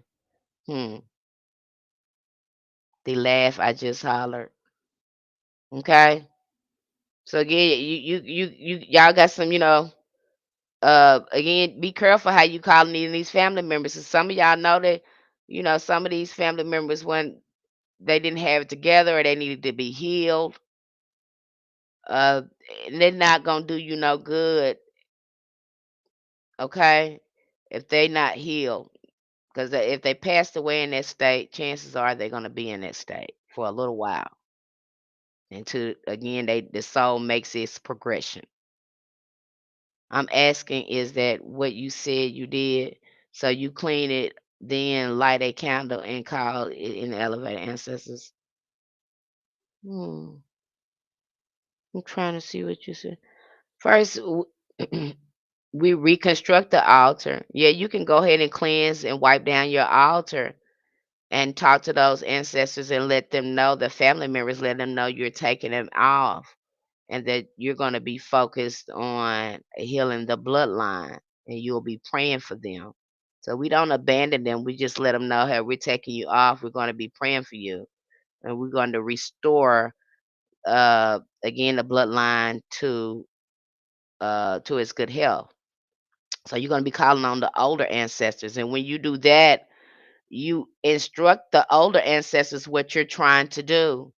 And you start praying for those family members who passed over like that. And they love that. You will start getting more results like that because that's what you're supposed to be doing. You're supposed to be praying for those family members who crossed over like that. You ain't supposed to be working for them folks. You're supposed to be praying for them folks, evolution, spiritual evolution, and elevation. Okay, that's why they got the Day of the Dead and what the in the Catholic prayer book, because I used to use them prayers too. They pray for souls in purgatory to enlighten and uplift their souls. That's why that Day of the Dead is so important. We say that as a offering to the ancestors, and the ancestors love that. You start to see real shifts when you start working with your ancestors like that because it's real work.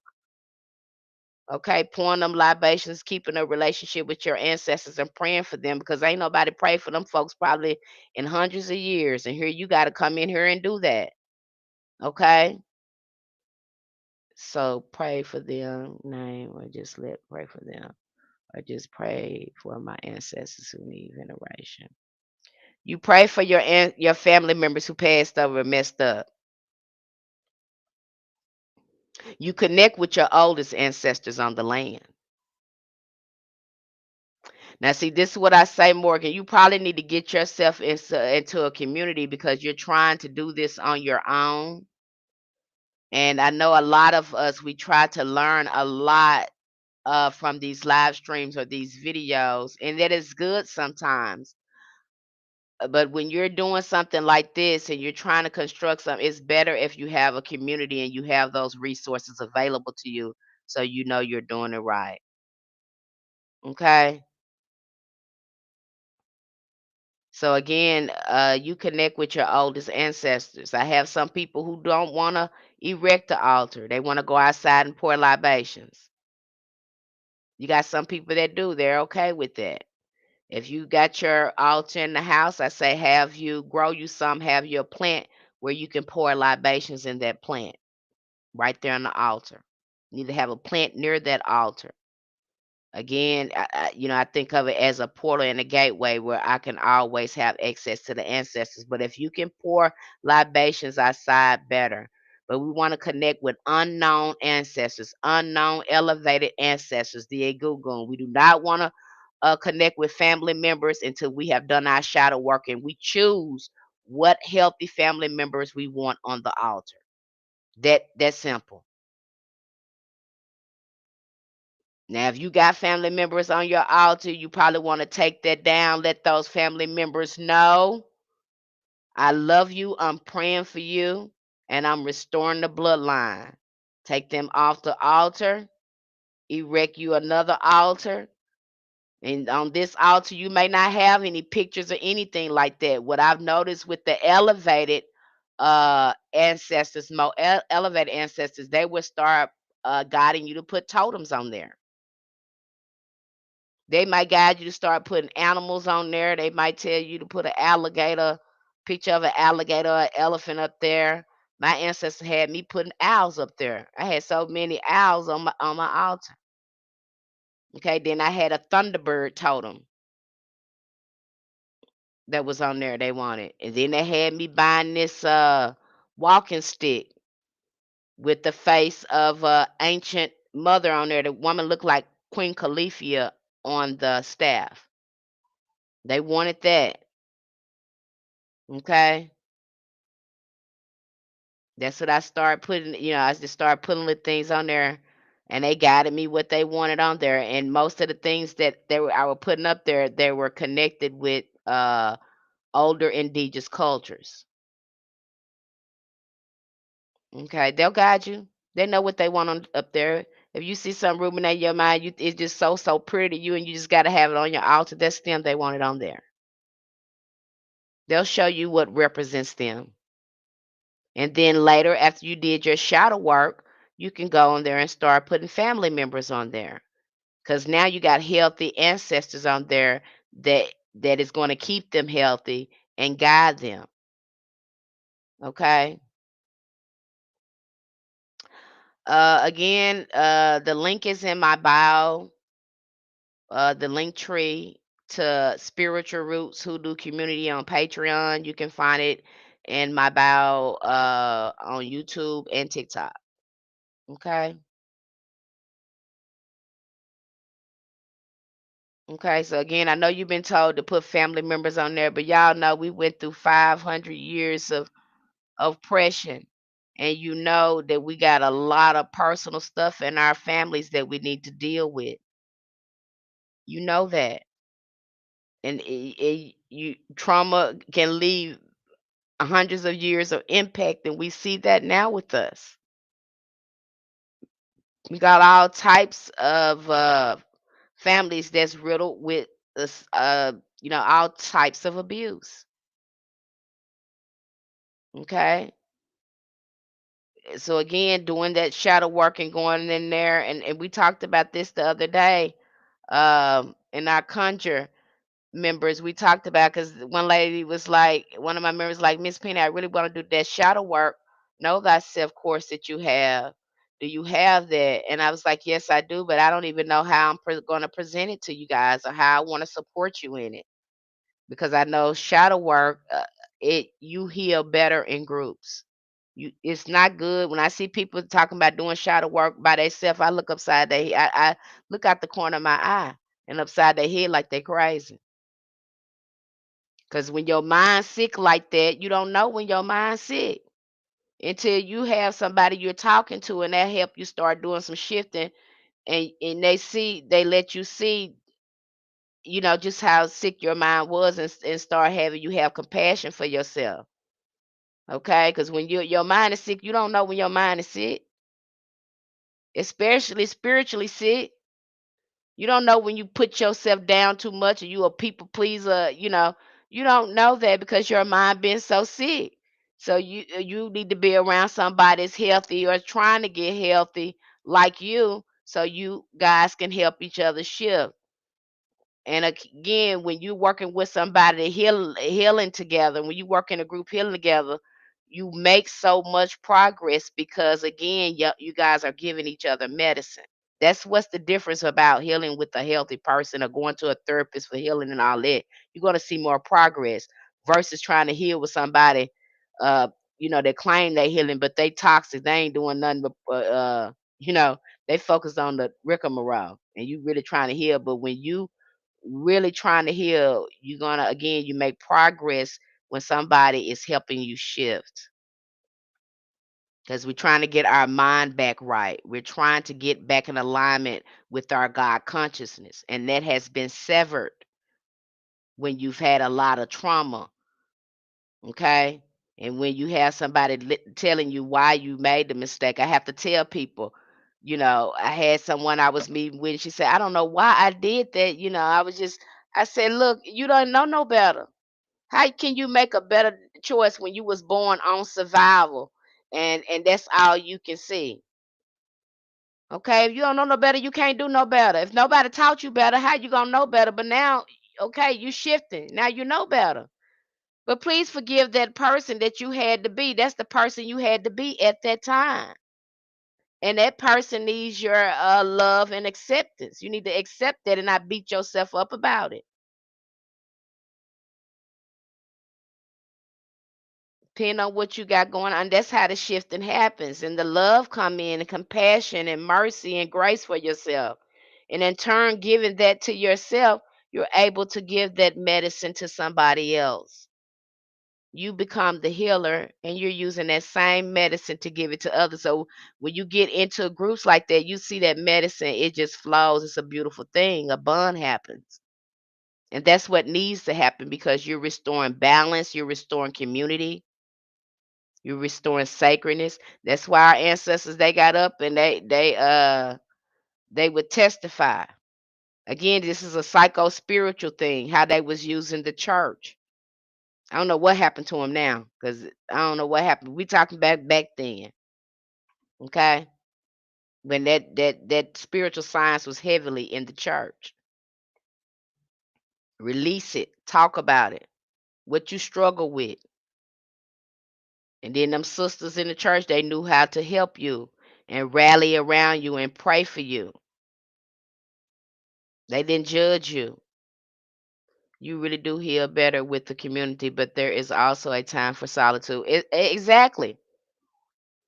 To make the shifts, we go in community and we talk about it. Then you get somewhere and you sit down because it's ultimately you're gonna be in solitude, when you're doing your healing.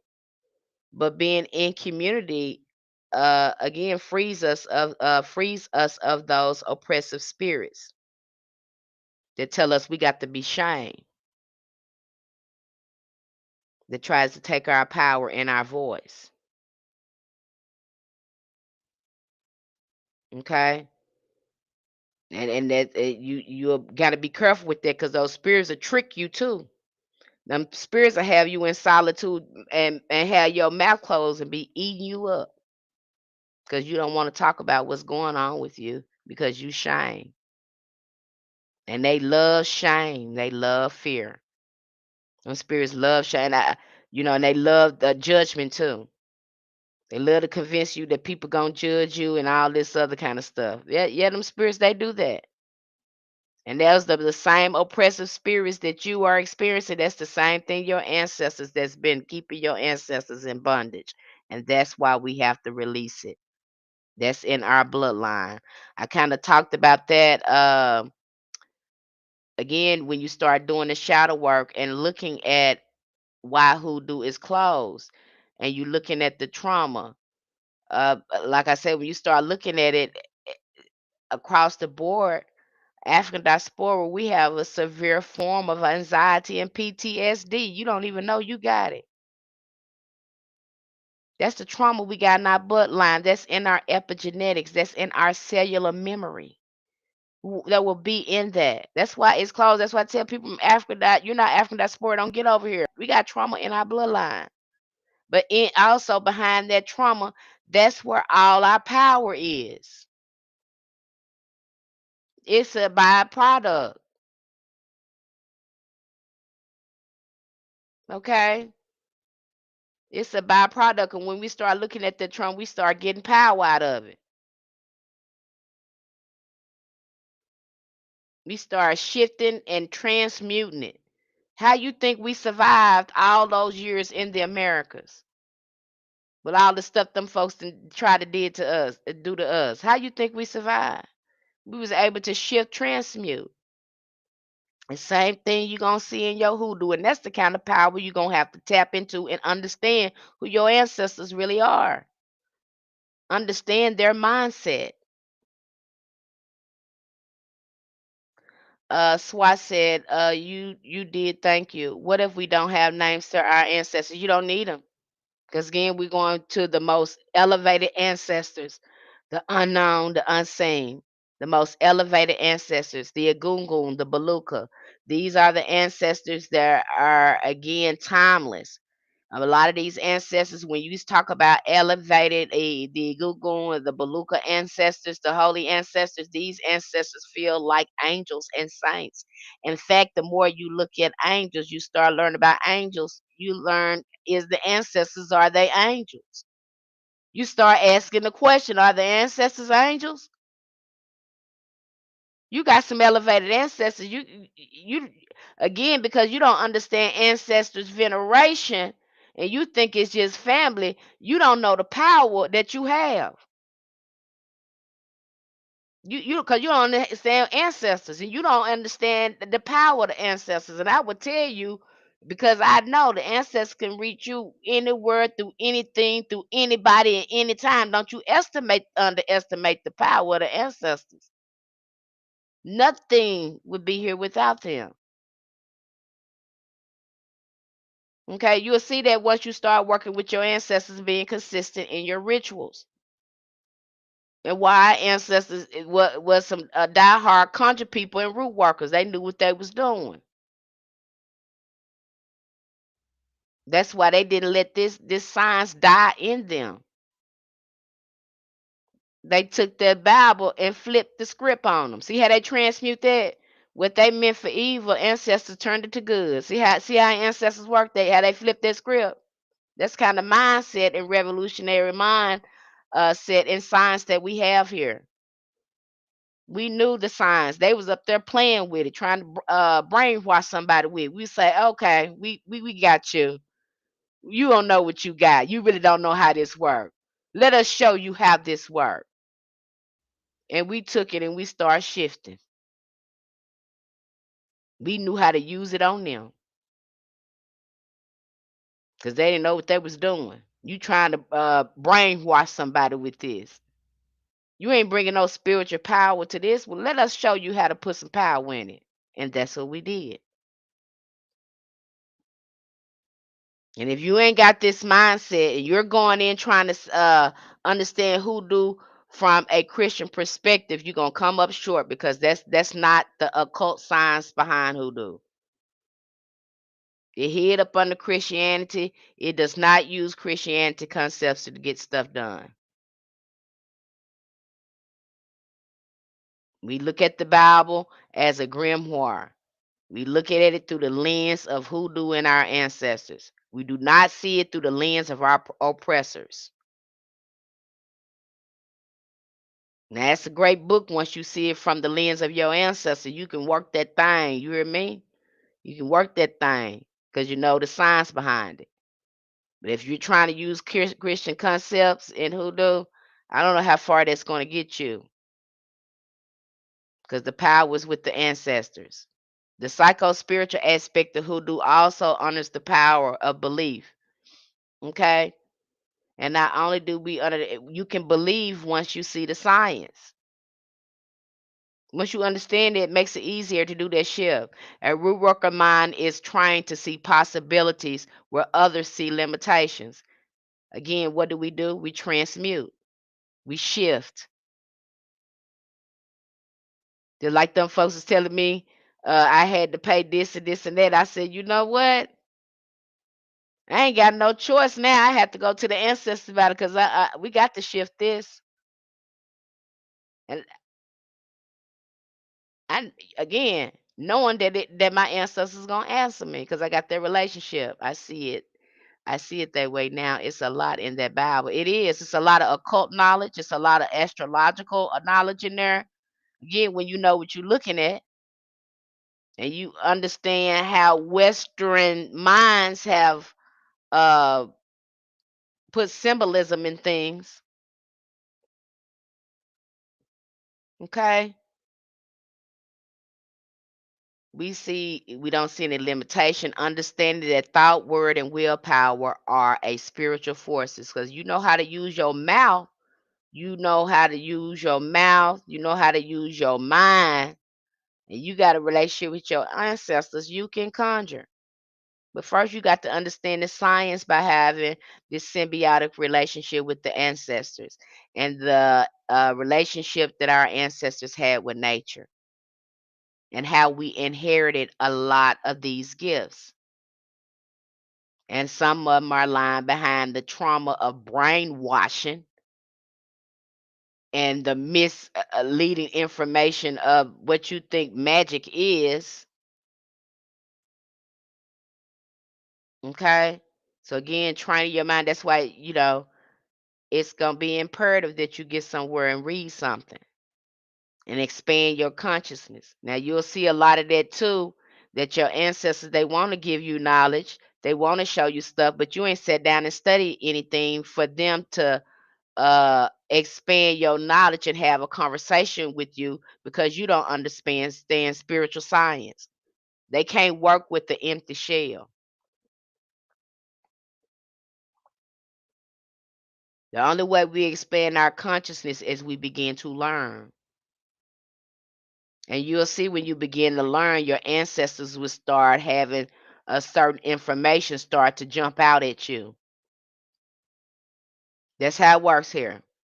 Again, it's all in the mind. The way these spirits gonna be talking to you, your ancestors gonna be talking to you is through your intuition and your mind. That's why we got to do the shadow work. We got to get you in alignment with these higher frequencies so you can have clear communication with your ancestors.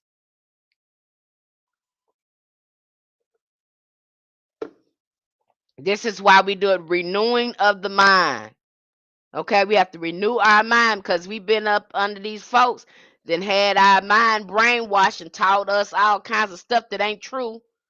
And then they lowering your self-esteem by telling you you ain't nothing. You got to gain all that back. Our ancestors had to work through all that stuff. And then they trying to do this same thing again over there in the Americas with that man y'all have over there. So now more than ever, you gonna need you some hoodoo. Understand who you are and why these folks doing what they have to do. And really, hoodoo can fix it if people know what they doing. Okay.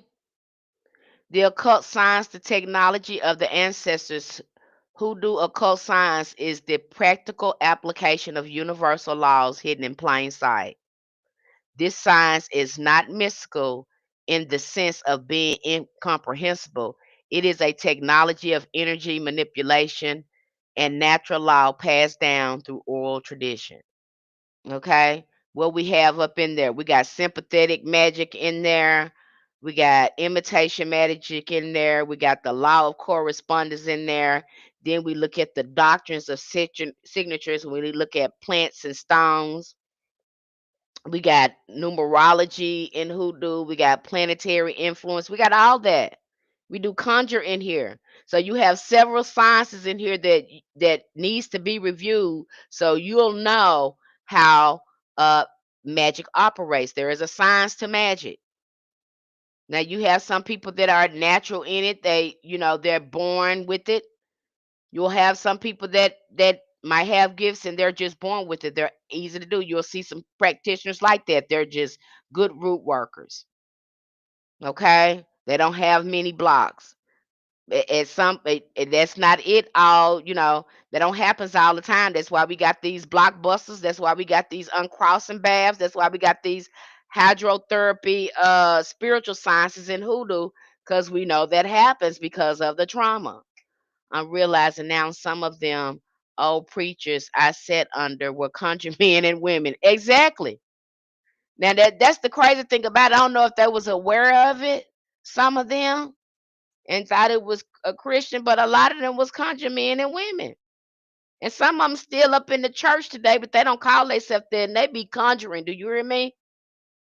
Now I done seen them sit up there and say some stuff, and you know darn well that's hoodoo. But if you tell them that, they gonna swear down you ain't nothing but the devil, and what they doing is Christian. And I don't know if they not aware that it's hoodoo and it's just been passed down like that, or they capping. I don't know. But some of them are very adamant they not doing hoodoo. Now you know what they doing up in there is hoodoo. You know it ain't Christian. But honey, they will argue you down that they not doing no hoodoo. But they can't show you in the Bible where they got what they doing either. I've seen them do it and doing straight hoodoo. But looking at you and you explain something, they looking at you telling you of the devil, and you ain't right, you doing witchcraft, but yet they doing the same thing under the guise of Christianity. I've seen them do it. Okay, and as a matter of fact, they do it all the time. I trip out when they come here and make accusations to us. I have to tell them, if I'm a witch, you a witch. You're not doing nothing different than I'm doing here. And matter of fact, if you following Jesus, I know you got to be a conjure person, a root worker, because that man was a conjure man. Moses was too. See, I talked to him just like that. That man was a conjure man.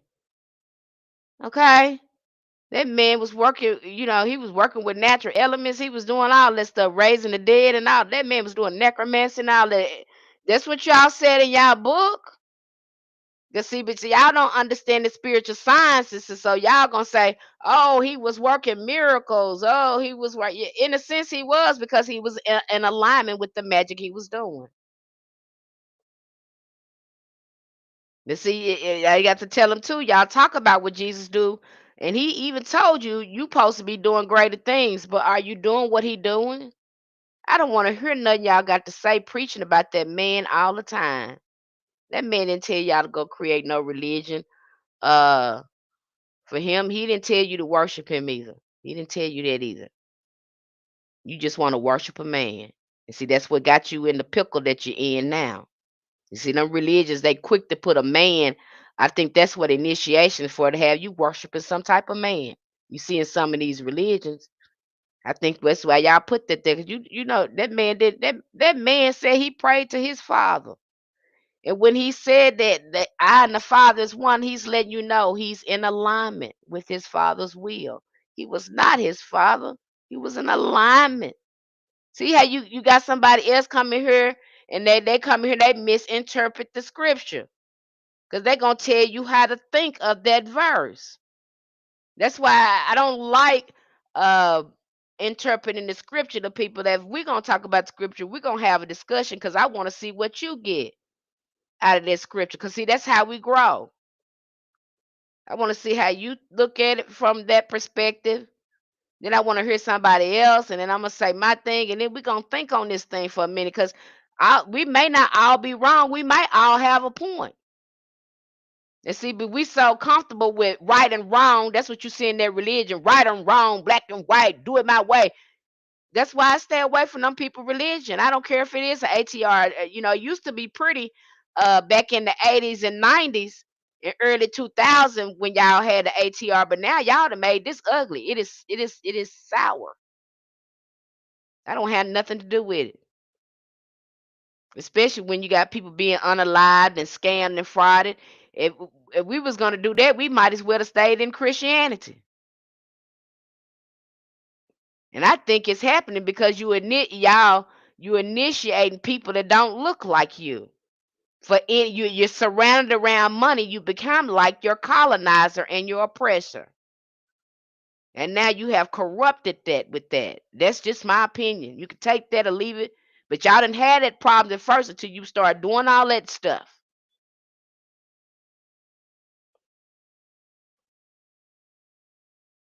Look at that.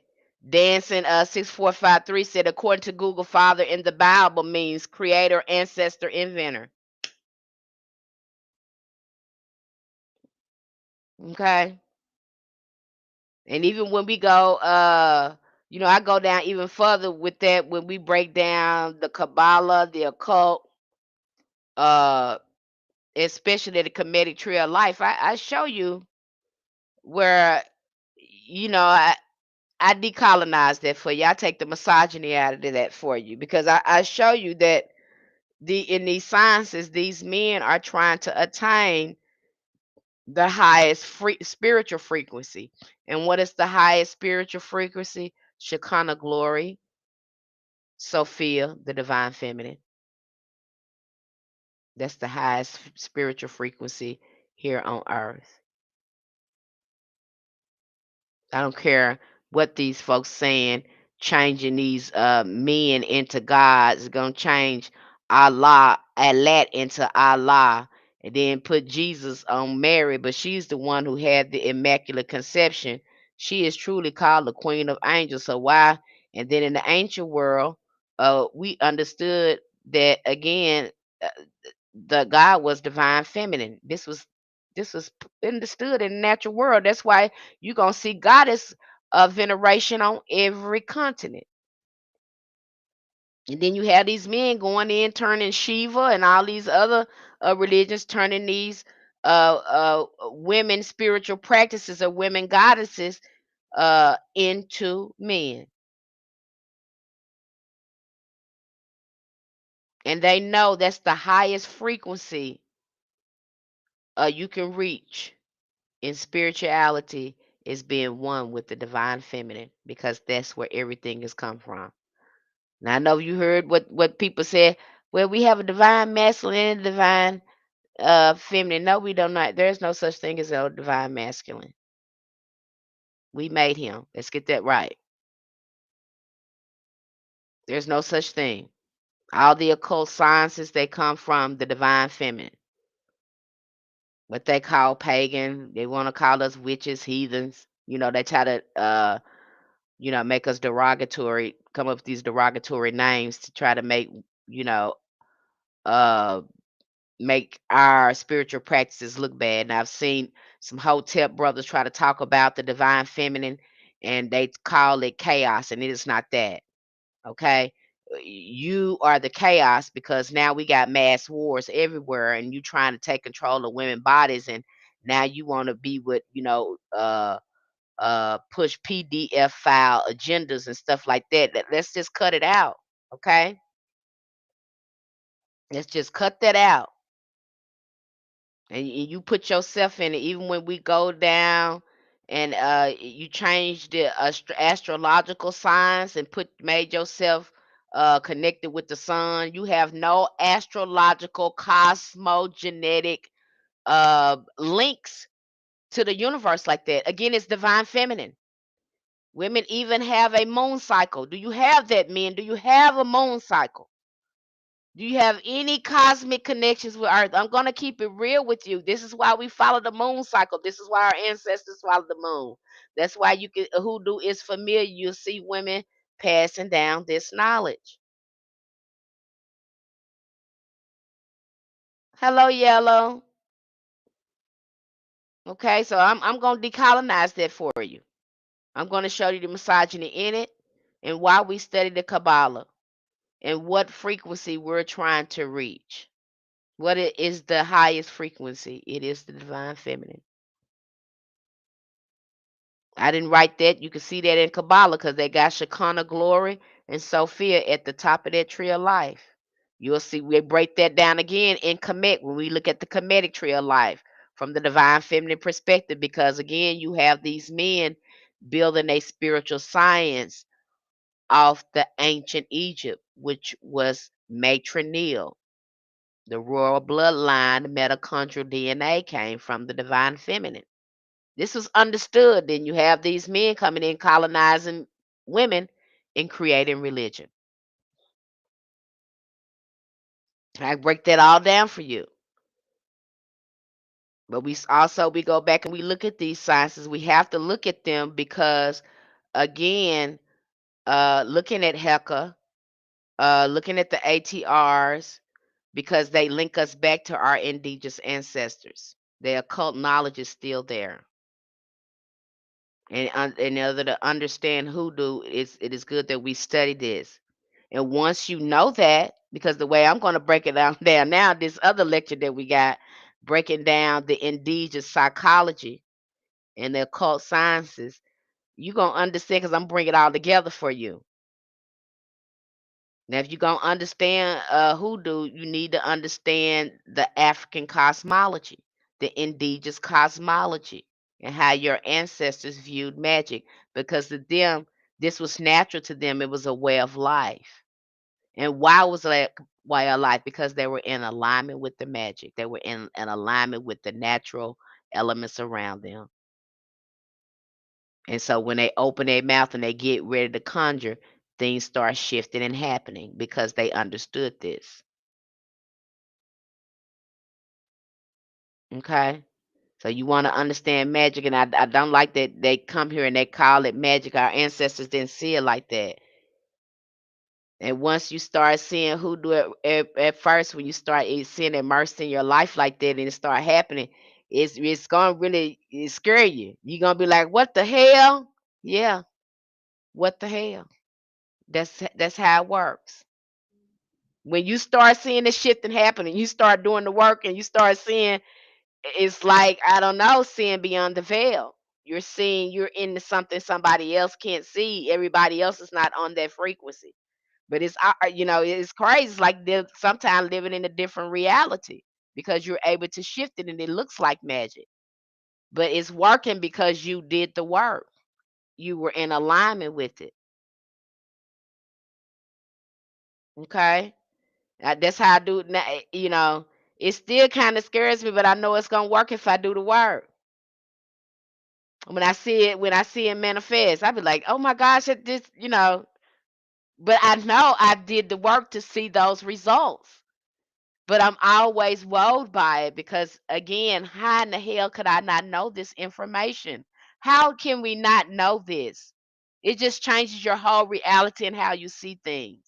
And so, yes, because you haven't been taught that and looked at the metaphysical science, it does look like magic, but it's actually you getting alignment with things. First, we got to get you out of survival mode. We got to get you aligned with your ancestors and start doing the healing work. We got to get you on a higher frequency so you can see your magic at work. We got to have you loving on yourself, appreciating yourself, and believing in yourself. Okay. And all this is a byproduct. It works together. That's why you see a lot of people, they say, oh, I got into magic and I heal myself. Okay, because again, it has a psycho-spiritual impact on you. It will change you. It will heal you. And hoodoo will certainly heal you. Hello, chemistry. Do you provide teachings or education on Obeah? I wish I did, because Obeah is such a oh, and I love it. I love it because I've read. It is hard to find just books on Obeah. Obeah is a lot. It has a little hoodoo flavor to it as well. When we look at these indigenous spiritual practices, they have so many similarities. Our ancestors were so smart. They're so smart. They knew what they were doing and how to do it. And it is in us. You see some of us do that, and them people that don't press us, they see that in us. We do that naturally, and it scares them. I know they look at us and how in the hell they do that, and they ain't got no books or know anything about their ancestors, but yet they is doing this. How do we get that out of them? You can't, because it's cellular memory, and that is why hoodoo is closed. You can't get that out of us. It's cellular. That's why your cellular knowledge is never lost. You go to kicking up that ancestor altar and you follow my recommendations and instructions. I promise you, you you gonna see some results. But when I see Obeah, it's such a when you study that. Now, what I've learned from that, and I love talking about this subject because I made a little video here on YouTube about it. But when I look at it, there is a special type of energy that has to be that's dormant in some of us that gives us special keys and how to work with natural elements. You don't want to mess with those Obeah people, you know. And some of them were born innately with them. When you see some of those, conjure people or root doctors that can automatically do them, some of them was born with Obeah in them. They were born with uh, this sacred wisdom in them like that. Okay, and they don't bow down to no specific deity. Okay, and in order to study Obeah, you have to read a variety of occult sciences in a variety of cultures. Because in Obeah, they can work with any spiritual system, and it works. It's astounding. Uh, you know, I think that is the most complex and perplexed spiritual system that I've seen. That's indeed a spiritual system I've seen that's very powerful. And what I've seen in it is something, it's an energy inside of you that has to align you with that practice, from what I understand and read about it. Because even you can read all the occult books and never scratch the surface of Obeah. And that's the truth. Occultists have tried to study that, and that is just, if you don't have it in you, you ain't gonna get far with learning more or learning a lot about it. Okay. I mean, you had some, these people can say words and lay people down. They can utter words and lay people down. They can mumble a few words and changes. They and see changes, you know. And like I said, they had to outlaw it because it was that powerful. They had to outlaw it. It was against the law to practice it for a long time in Jamaica because it was that powerful. I feel like my great grandmother want me if she wants you to learn, I say start with your ancestor altar. Start with the libations. You can start with hoodoo, and she might take you into Obeah, you know, but start with your ancestors first. But that's gonna be the best way you learn it. It's through an ancestor, because again, this knowledge was so sacred. They didn't put, it's not in no book. Now that's definitely not no book. You're not gonna read no whole bunch of information on Obeah. They probably tell you the power they had and what they could do, but you ain't gonna find no book on that. Okay, and a lot of these occult books can't even scratch the surface of it because it's that powerful. It's that it is the old primordial type of energy. It's ancient. Okay, it's raw. That's the energy, from my study of Obeah, that my understanding of it. It's a very ancient sort of spiritual science. Okay. And these people that knew certain words and formulas and things, again, they knew like secret codes to different elements into the universe. Okay. I feel like, can you recommend some books? There's no books for Obeah. You can go out there and do your research. It's a lot of information on the net. And I think there is a person that is a man. I found a website on Google where there was a person they was teaching Obeah, but you have to read a variety of occult books to master Obeah. I mean, you got to look at the Indian occult, Arabic occult. Uh, you have to look at a variety of occult sciences.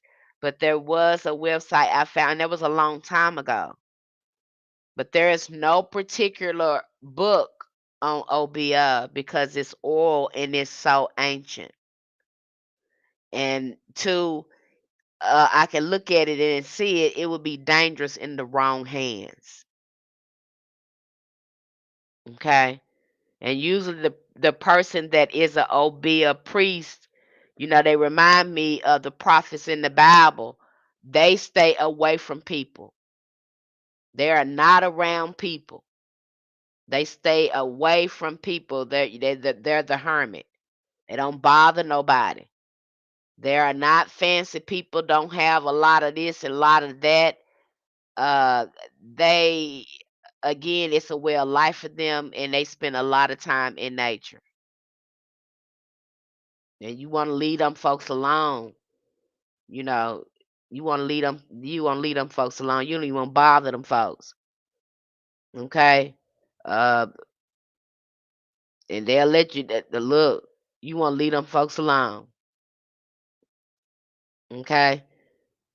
That's what I got to say about that, because that is a sort of magic that is very ancient, primordial, and raw. Those are two that I have been looking into, along with Indigenous American practice and Chinese. Yeah, good luck with that. But the closest thing that I've seen to Obeah in the way that it's structured is hoodoo. Because just like Obeah, hoodoo doesn't have a particular spiritual system.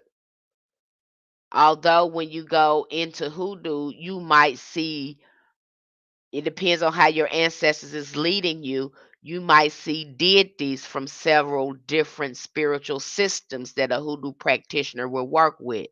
And you can see that in Obeah too.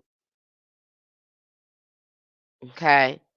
But hoodoo again is different from Obeah, because Obeah has access to uh that raw spiritual science. They have access to that. And who doesn't have access to what they have access to. Okay. And so that'll be like I said, good luck with that. And from what I see from it, it has to, if your ancestors is leading you to do it, you should have success in it. But when I look at again, that spiritual science, I'm looking at most of these practitioners have some innate of Obeah. Like they said, you don't choose Obeah, Obeah choose you. And so these are some of the people that wake up with some of these metaphysical powers they don't know how they got. Okay, and they are naturally aligned with some of these elements. So, that's what I understand about Obeah. And then you have some of us that have it in us, but it's dormant in us. We don't even know we have that kind of magic in us until it's awakened. That's how I understood it. But you do your own research. One of the other sciences that we looked at was Heka. Heka was very interested, and I can remember looking at the Egyptian folk magic, as they call it, the magic that the common people practice. And when I was looking at Heka, now I go into more details in this because we did a lecture on Heka as it relates to hoodoo when it comes to the spiritual science of ancient Egyptian and their magic. I would say go down that, yeah, again, start venerating those ancestors. You probably want to get some ancestor veneration and practices going. If you have ancestors that were to Obeah, then that's all the more reason why you want to start working with healthy ancestors. If you know this. And once you start doing things and trying to do, work, they'll show you what they want you to do once you again start having that clear, open communication with them. I've just seen it happen once you come with you go start working with your ancestors, they'll start showing you some hoodoo stuff. Okay. So once we start looking at Heka, I was like, oh my gosh, Heka looks a lot like hoodoo. I was like, is this old? And then the ancestors like, all this come from us. Now these all these occult people they getting all this knowledge from ancient Egypt, even in that Bible. They can say it don't come from us, but yet Moses come right in there and learned all our occult sciences. And then there you have it. He had an Abrahamic religion on his hand. I was like, yeah, they not lying. Okay. So a lot of us don't make these connections because again, the way uh, things are set up on the Western society, they're taught to separate. That's why you see them doing that, a study trying to put Americas in Africa instead of saying these are indigenous people on the planet. Why we steady trying to call them different names when these are indigenous cultures? I have to explain this when I go in and we start going over the African occult and I break that down. We have to study this because again, when we look at the African continent, they still use the indigenous spiritual systems. So because they destroyed that over there in the Americas, we have to look at that. Okay, they not calling you who you are. They trying to separate you and tell you different from this and different from that. And yet we seeing all these pyramids all around the world. Make it make sense. How this different and we seeing all these pyramids and stuff all over the world. What are you talking about? But see, they did this to have control. Okay, they want to have control over the nations, you guys.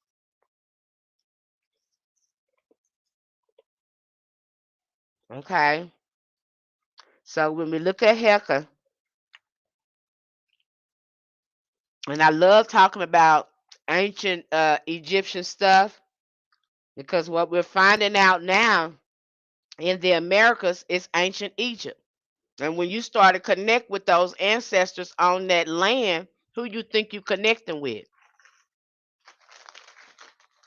When you start connecting, but you going all the way over there to Africa though, but you standing on the gold mine over there.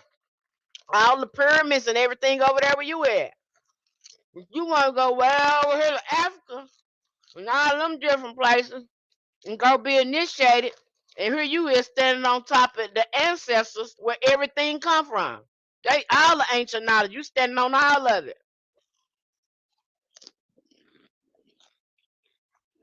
But y'all won't go to those sites. Sorry. Y'all won't go to those. A lot of us won't go to those sites and start doing rituals at those sites, at those mounds.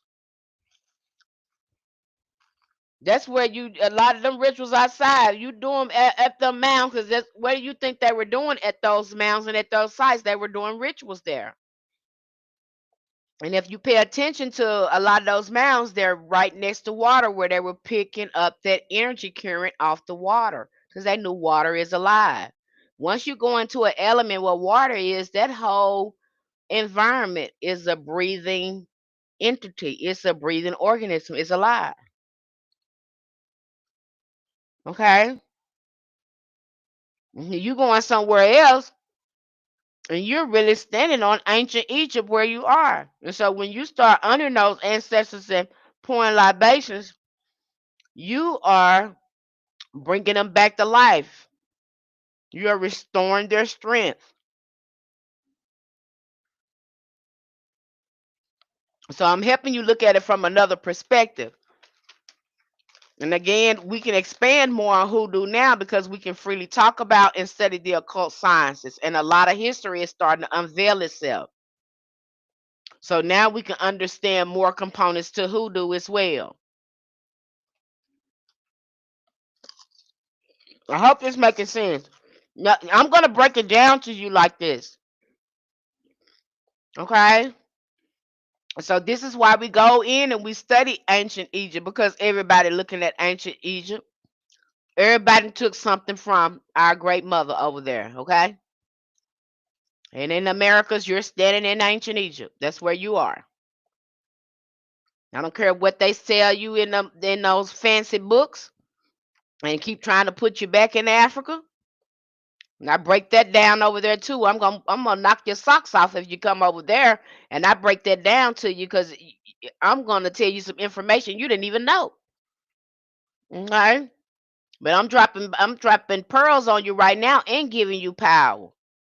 You don't need to be again, need to be honoring those ancestors on that land that tilled the land, that marched on the land, again, that lost their life on the land.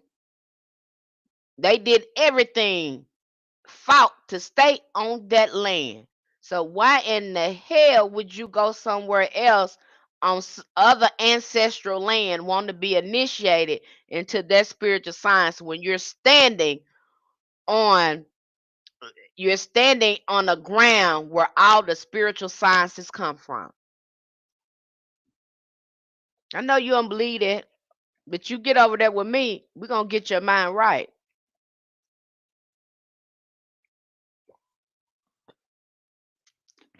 I'm gonna give you your power back.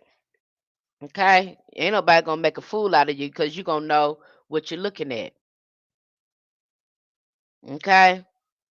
I ain't gonna let nobody make if I'm break this all down to you like a science. I ain't trying to I want you to know. I want you to stop going out here reaching for stuff and going places and when you standing on power where you at.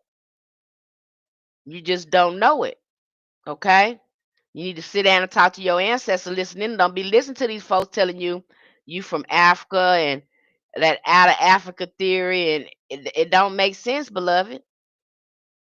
Okay? You see these folks, they trying their best to stay out of America. They ain't gonna talk about ancient America. They're gonna focus on ancient Africa. They're gonna focus on ancient Egypt. They're gonna focus on ancient Asia. They're gonna focus on all these ancient civilizations. But see, when they get over there to Americas, they only want to keep you focused on the Mayan cultures. Those are two civilizations when it comes to spirituality, they're gonna focus on.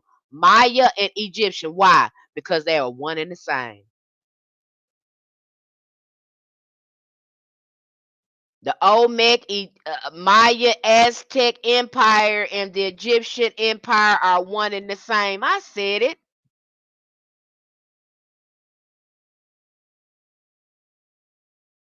That's why they're gonna focus on. They tell you, oh, that was a magnificent civilization. They were so advanced. Yeah, because y'all stole everything from them.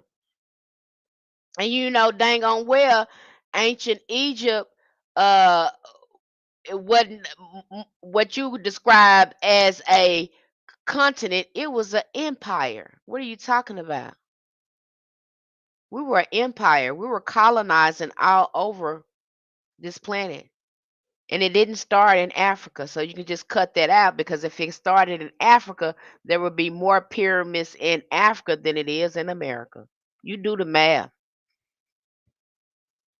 You do the math. You look at it. You tell me if that makes sense.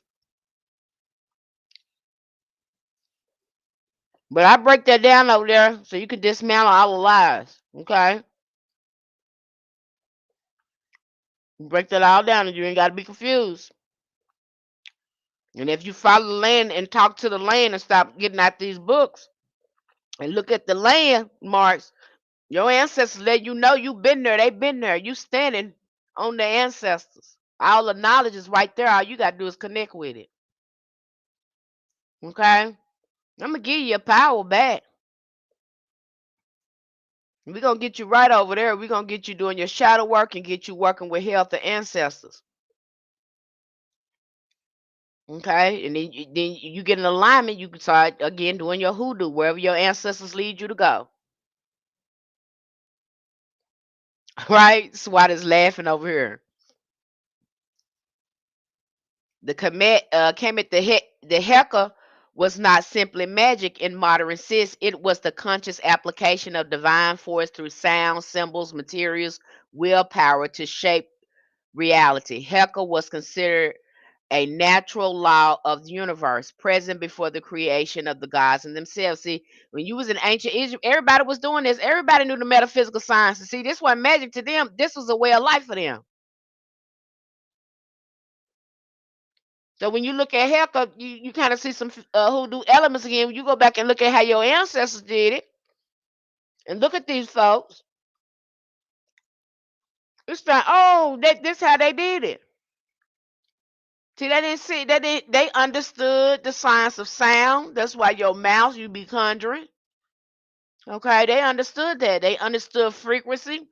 They understood Mayat to be in alignment with the universal force, a source. You had to be in alignment with Mayat. There was universal alignment, things you had to keep you right in alignment so you can keep calling things into existence. They understood that. When you got somebody over here trying to use somebody, enslave somebody, and stuff like that, and telling you that God say you this and you say you that, and you got to do what the preacher tell you to do, you lose all your power. You ain't in alignment no more.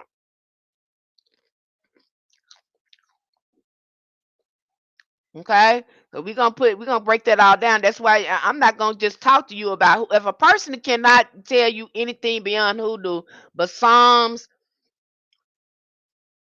and prayer. If they cannot break down the spiritual science of hoodoo, then what are they doing? You should be able to break this down. You should be able to break. This is more than Psalms. This is not Christian based a spiritual system. There's a science to this. And yes, hoodoo look different, but our ancestors had a reason for doing things. They didn't just do things for any reason. It was a science behind it. Okay, and you can see why they put down salt to get rid of negativity. Okay, they didn't just do things for no reason. Those things in the kitchen, those herbs in the kitchen, they had a twofold meaning. You can use them, for food, medicinal, or you can use them in spiritually. They saw everything as, again, all connected. Okay, I hope it's making sense to you.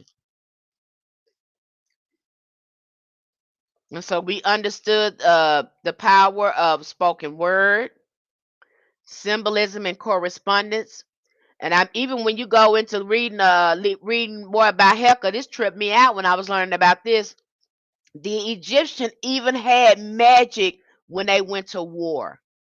They would use magic on their enemies. That tripped me out. They even had what would you war magic. I said, "Oh my God, they were smart." That's why I tell people, you want to get free, The only way you're gonna get free, especially where you're going there, where you're at now, is you're gonna have to do it through your ancestors, and it's probably gonna have to be a Haiti or a Moses. I'm talking about that. We're gonna keep on getting this same recycle of these folks trying to target us because they on our, they really squatting until we're ready to put in that work. And that's part collectively, that's part of our shadow work because this bully has it's been going on for so long. And we steady being distracted with other things, thinking we can pray our way out of it or whatever we think. But that is not going to be the way. You're going to have to do, if my thing is, who else has this happened to? This happened to Haiti. What did Haiti do? Haiti reached into their spiritual system and they call them their ancestors and they freed themselves. That's hoodoo. If that is not a representation of hoodoo, I don't know what is. But those are the same type of ancestors we're working with here. I know you don't want to hear that, not a popular truth.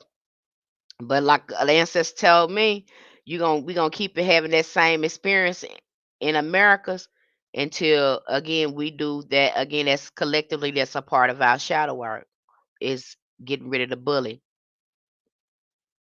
getting real freedom. This is the same thing that they were working on and fighting for. And you seen Martin Luther King, but we had a whole bunch of our ancestors that was boule that was just throwing us off our game because they became Freemasons. And their allegiance was to the lodge and not to the ancestors. That's where a lot of us people got sold out at. Their allegiance is to the lodge, the secret society, and not to the ancestors, not to the people.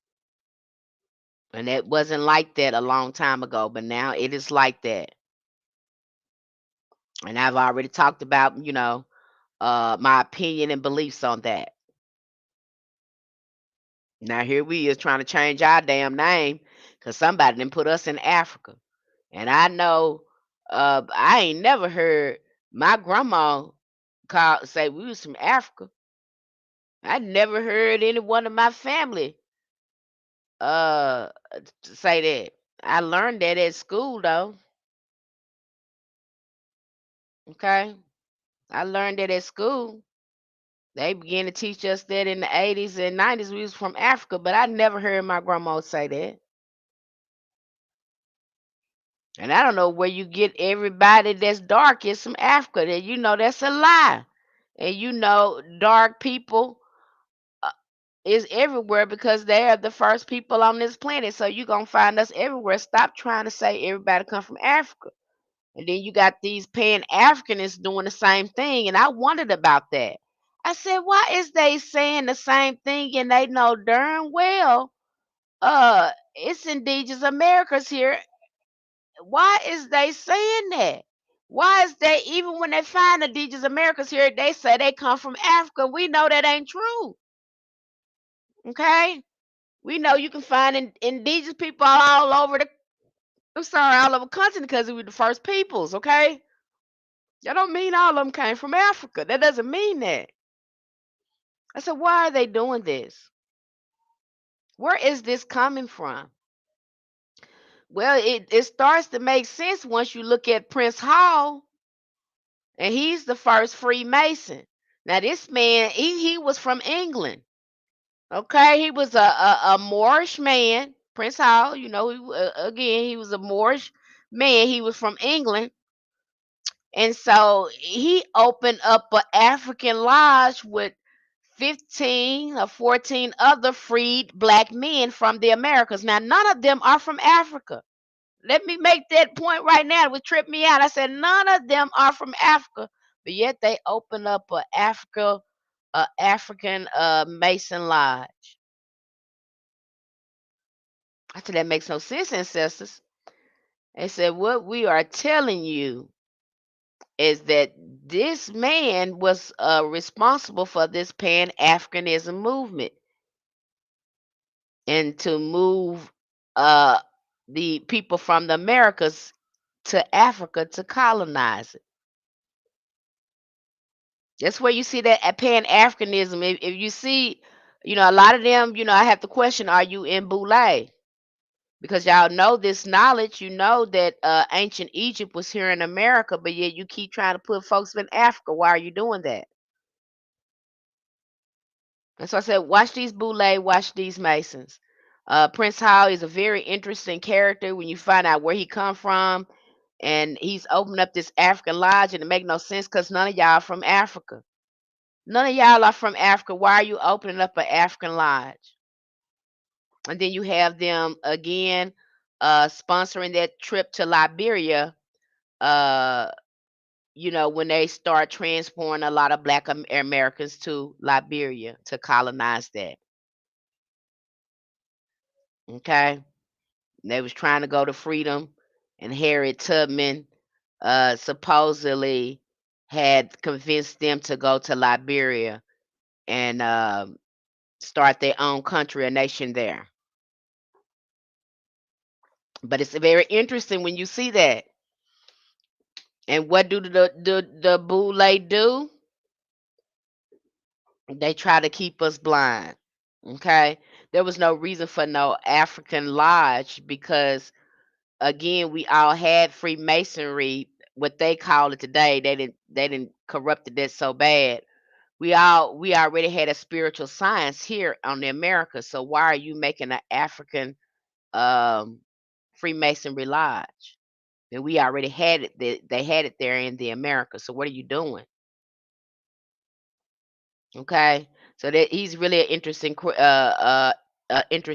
character when you go to looking at Freemasonry and looking at the Boule and looking at all the infiltration that has happened in our community. Okay, let's see here. The parallels between Heka and Hoodoo. When we examine Hoodoo through the lens of Kemetic science, the similarities become undeniable. Many of the occult sciences we see in Hoodoo today echo in the ancient metaphysical practices of Kemet. Okay, that's why we study those. And when you get over there in our community, you're not going to be confused. You're going to know what you're looking at. You're going to understand hoodoo. I am not going to give you a whole bunch of spells and tell you that ain't helping you because you don't understand nothing. And I do not like. And usually, if you don't understand something and you reaching for something, them kind of people jack themselves up. And you need to understand what you're doing. Start reaching for stuff and knowing what you conjuring with. What is conjure? Why we call it conjure? Understand that there's spirits in the plants. There's spirits in the oil. When we fix that candle becomes a spirit and works for us. Its spirit is everywhere, spirit in everything. This is the natural elements of hoodoo. And see, when you understand this, then and you're confident in it, you understand the science, then yeah, you're in alignment with it, your hoodoo works. But a lot of people not breaking that down for you. And so now you're reaching for things and and you understand why it's not working. Because that person told you it worked for me, it worked for now you ain't seen the fasting these people had to do. You ain't seen them contact their ancestors on getting to work. You ain't seen none of that. Because that's what goes down for we do anything. We talk to ancestors. We see if the weather is right. We look at all that. Even if you told me, well, Miss Penny, I did this. What time did you do it? On what day did you do it? Did your ancestors tell you to do that? How did you feel about the work? Did you feel that you were gonna be able to do it? Are we gonna go deep because it's more again more going on the beast the eye then you just can't do it. Yes, you can do it. We just got to find out what's going on, what's the hang up and block that's stopping you from doing it. Okay, hold on. Let me go get you on this charger TikTok. Hold on, y'all.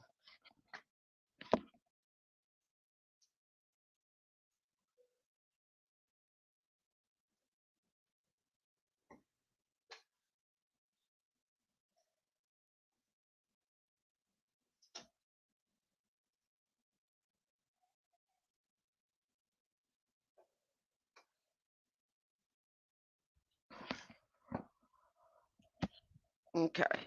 So yes, you can do it. We just got to get you in alignment. And some people will go in there and be able to do hoodoo or do a little healing, and they just get in alignment.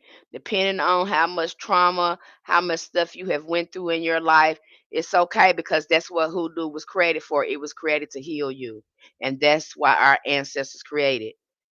Okay, so you'll find in your shadow work you're gonna be using a lot of hydrotherapy, be taking a whole bunch of baths with herbs and things like that, trying to get your energy and mind in alignment with your magic. That's what you're supposed to do. If you're gonna be doing any type of hoodoo work, you need to be doing it on yourself in the first place. You need to be healing yourself and not doing it for nobody else or trying to put no other spell on nobody else. Do a spell on yourself to get yourself right. Okay? That's what we're gonna teach you over there. Okay. Anybody got any questions for me? Because I don't want to keep, I kept you long already. But we again we've dropped some uh pearls over here. Again, we talk about hoodoo from a scientific perspective to help you gain confidence in hoodoo, and we give it back to you, telling you it's your birthright, especially the way I'm going to break it down and explain the ancestral access that you have right there on the lands that you're standing on right now. You are not disconnected from them. You do not have to go all the way to Africa and all this stuff. That don't even make sense. Okay, you ain't got to do all that. We're gonna get you right with your ancestors first and get you tapped back in your hoodoo and let you know that's your birthright. You is magic. Magic is in your DNA. Okay, we just got to get you in alignment. Okay. I'm glad you were able to catch me too, dancing 6453. Okay, we just need to get you in alignment with it. Because more than likely, what I see here is that people come on here and they get a little glance of hoodoo, and you think it's just this, that, or a pot or candle. No, we have to be in alignment with it. We have a relationship with our ancestors, and most practitioners, we've been doing this for a long time. And we know it takes time. Like I had a meeting with the conjure members. I said, hey, you guys, be patient with yourself when you're learning hoodoo because you're having to unlearn all the things the colonizers program you with, and then reprogram yourself with the wisdom of the ancestors. So, I would expect within a year or so, you should feel more comfortable with hoodoo, and that's perfectly fine. It should take you that long. It should take you that long. I would be concerned if somebody you didn't, if it didn't take you that long. Okay, this ain't no overnight workshop or anything like this. This is a way of life, and learning to slowly integrate it in your life. It takes time. Okay, and so again, and I come up with a variety of ways for you to do that. I'm constantly doing lectures. Again, from a different perspective to help open up your mind to the science. Okay, so you're not gonna see that don't do you no good learning nobody because that's somebody else magic. That ain't your magic. I don't even know if they your ancestors want that for you. Now I can recommend something for you, maybe some herbs or something after I did a chart or something on you, and I can recommend some herbs for you. But a root worker blue chart. But even if I get it to you, I'm gonna tell you, ask your ancestors is okay. Even though I recommended it for you, I don't want you to ever go outside your ancestors. Okay. And anybody telling you to do something and they ain't telling you to ask your ancestors first, they ain't leading you right, baby. Okay? They're not leading you right. As I'm telling you, you do some magic your ancestors tell you to do, it's gonna work. I don't care what a person tell you to do. They can tell you to okay, do this right here. And then if you can confirm it with your ancestors, if your ancestors confirm it, it's gonna work. I've not seen it fail yet. Okay. All right. So if you guys are interested in a tarot reading, you can DM me. Let me put my email address here. You can DM me if you're interested in a hoodoo spiritual blueprint.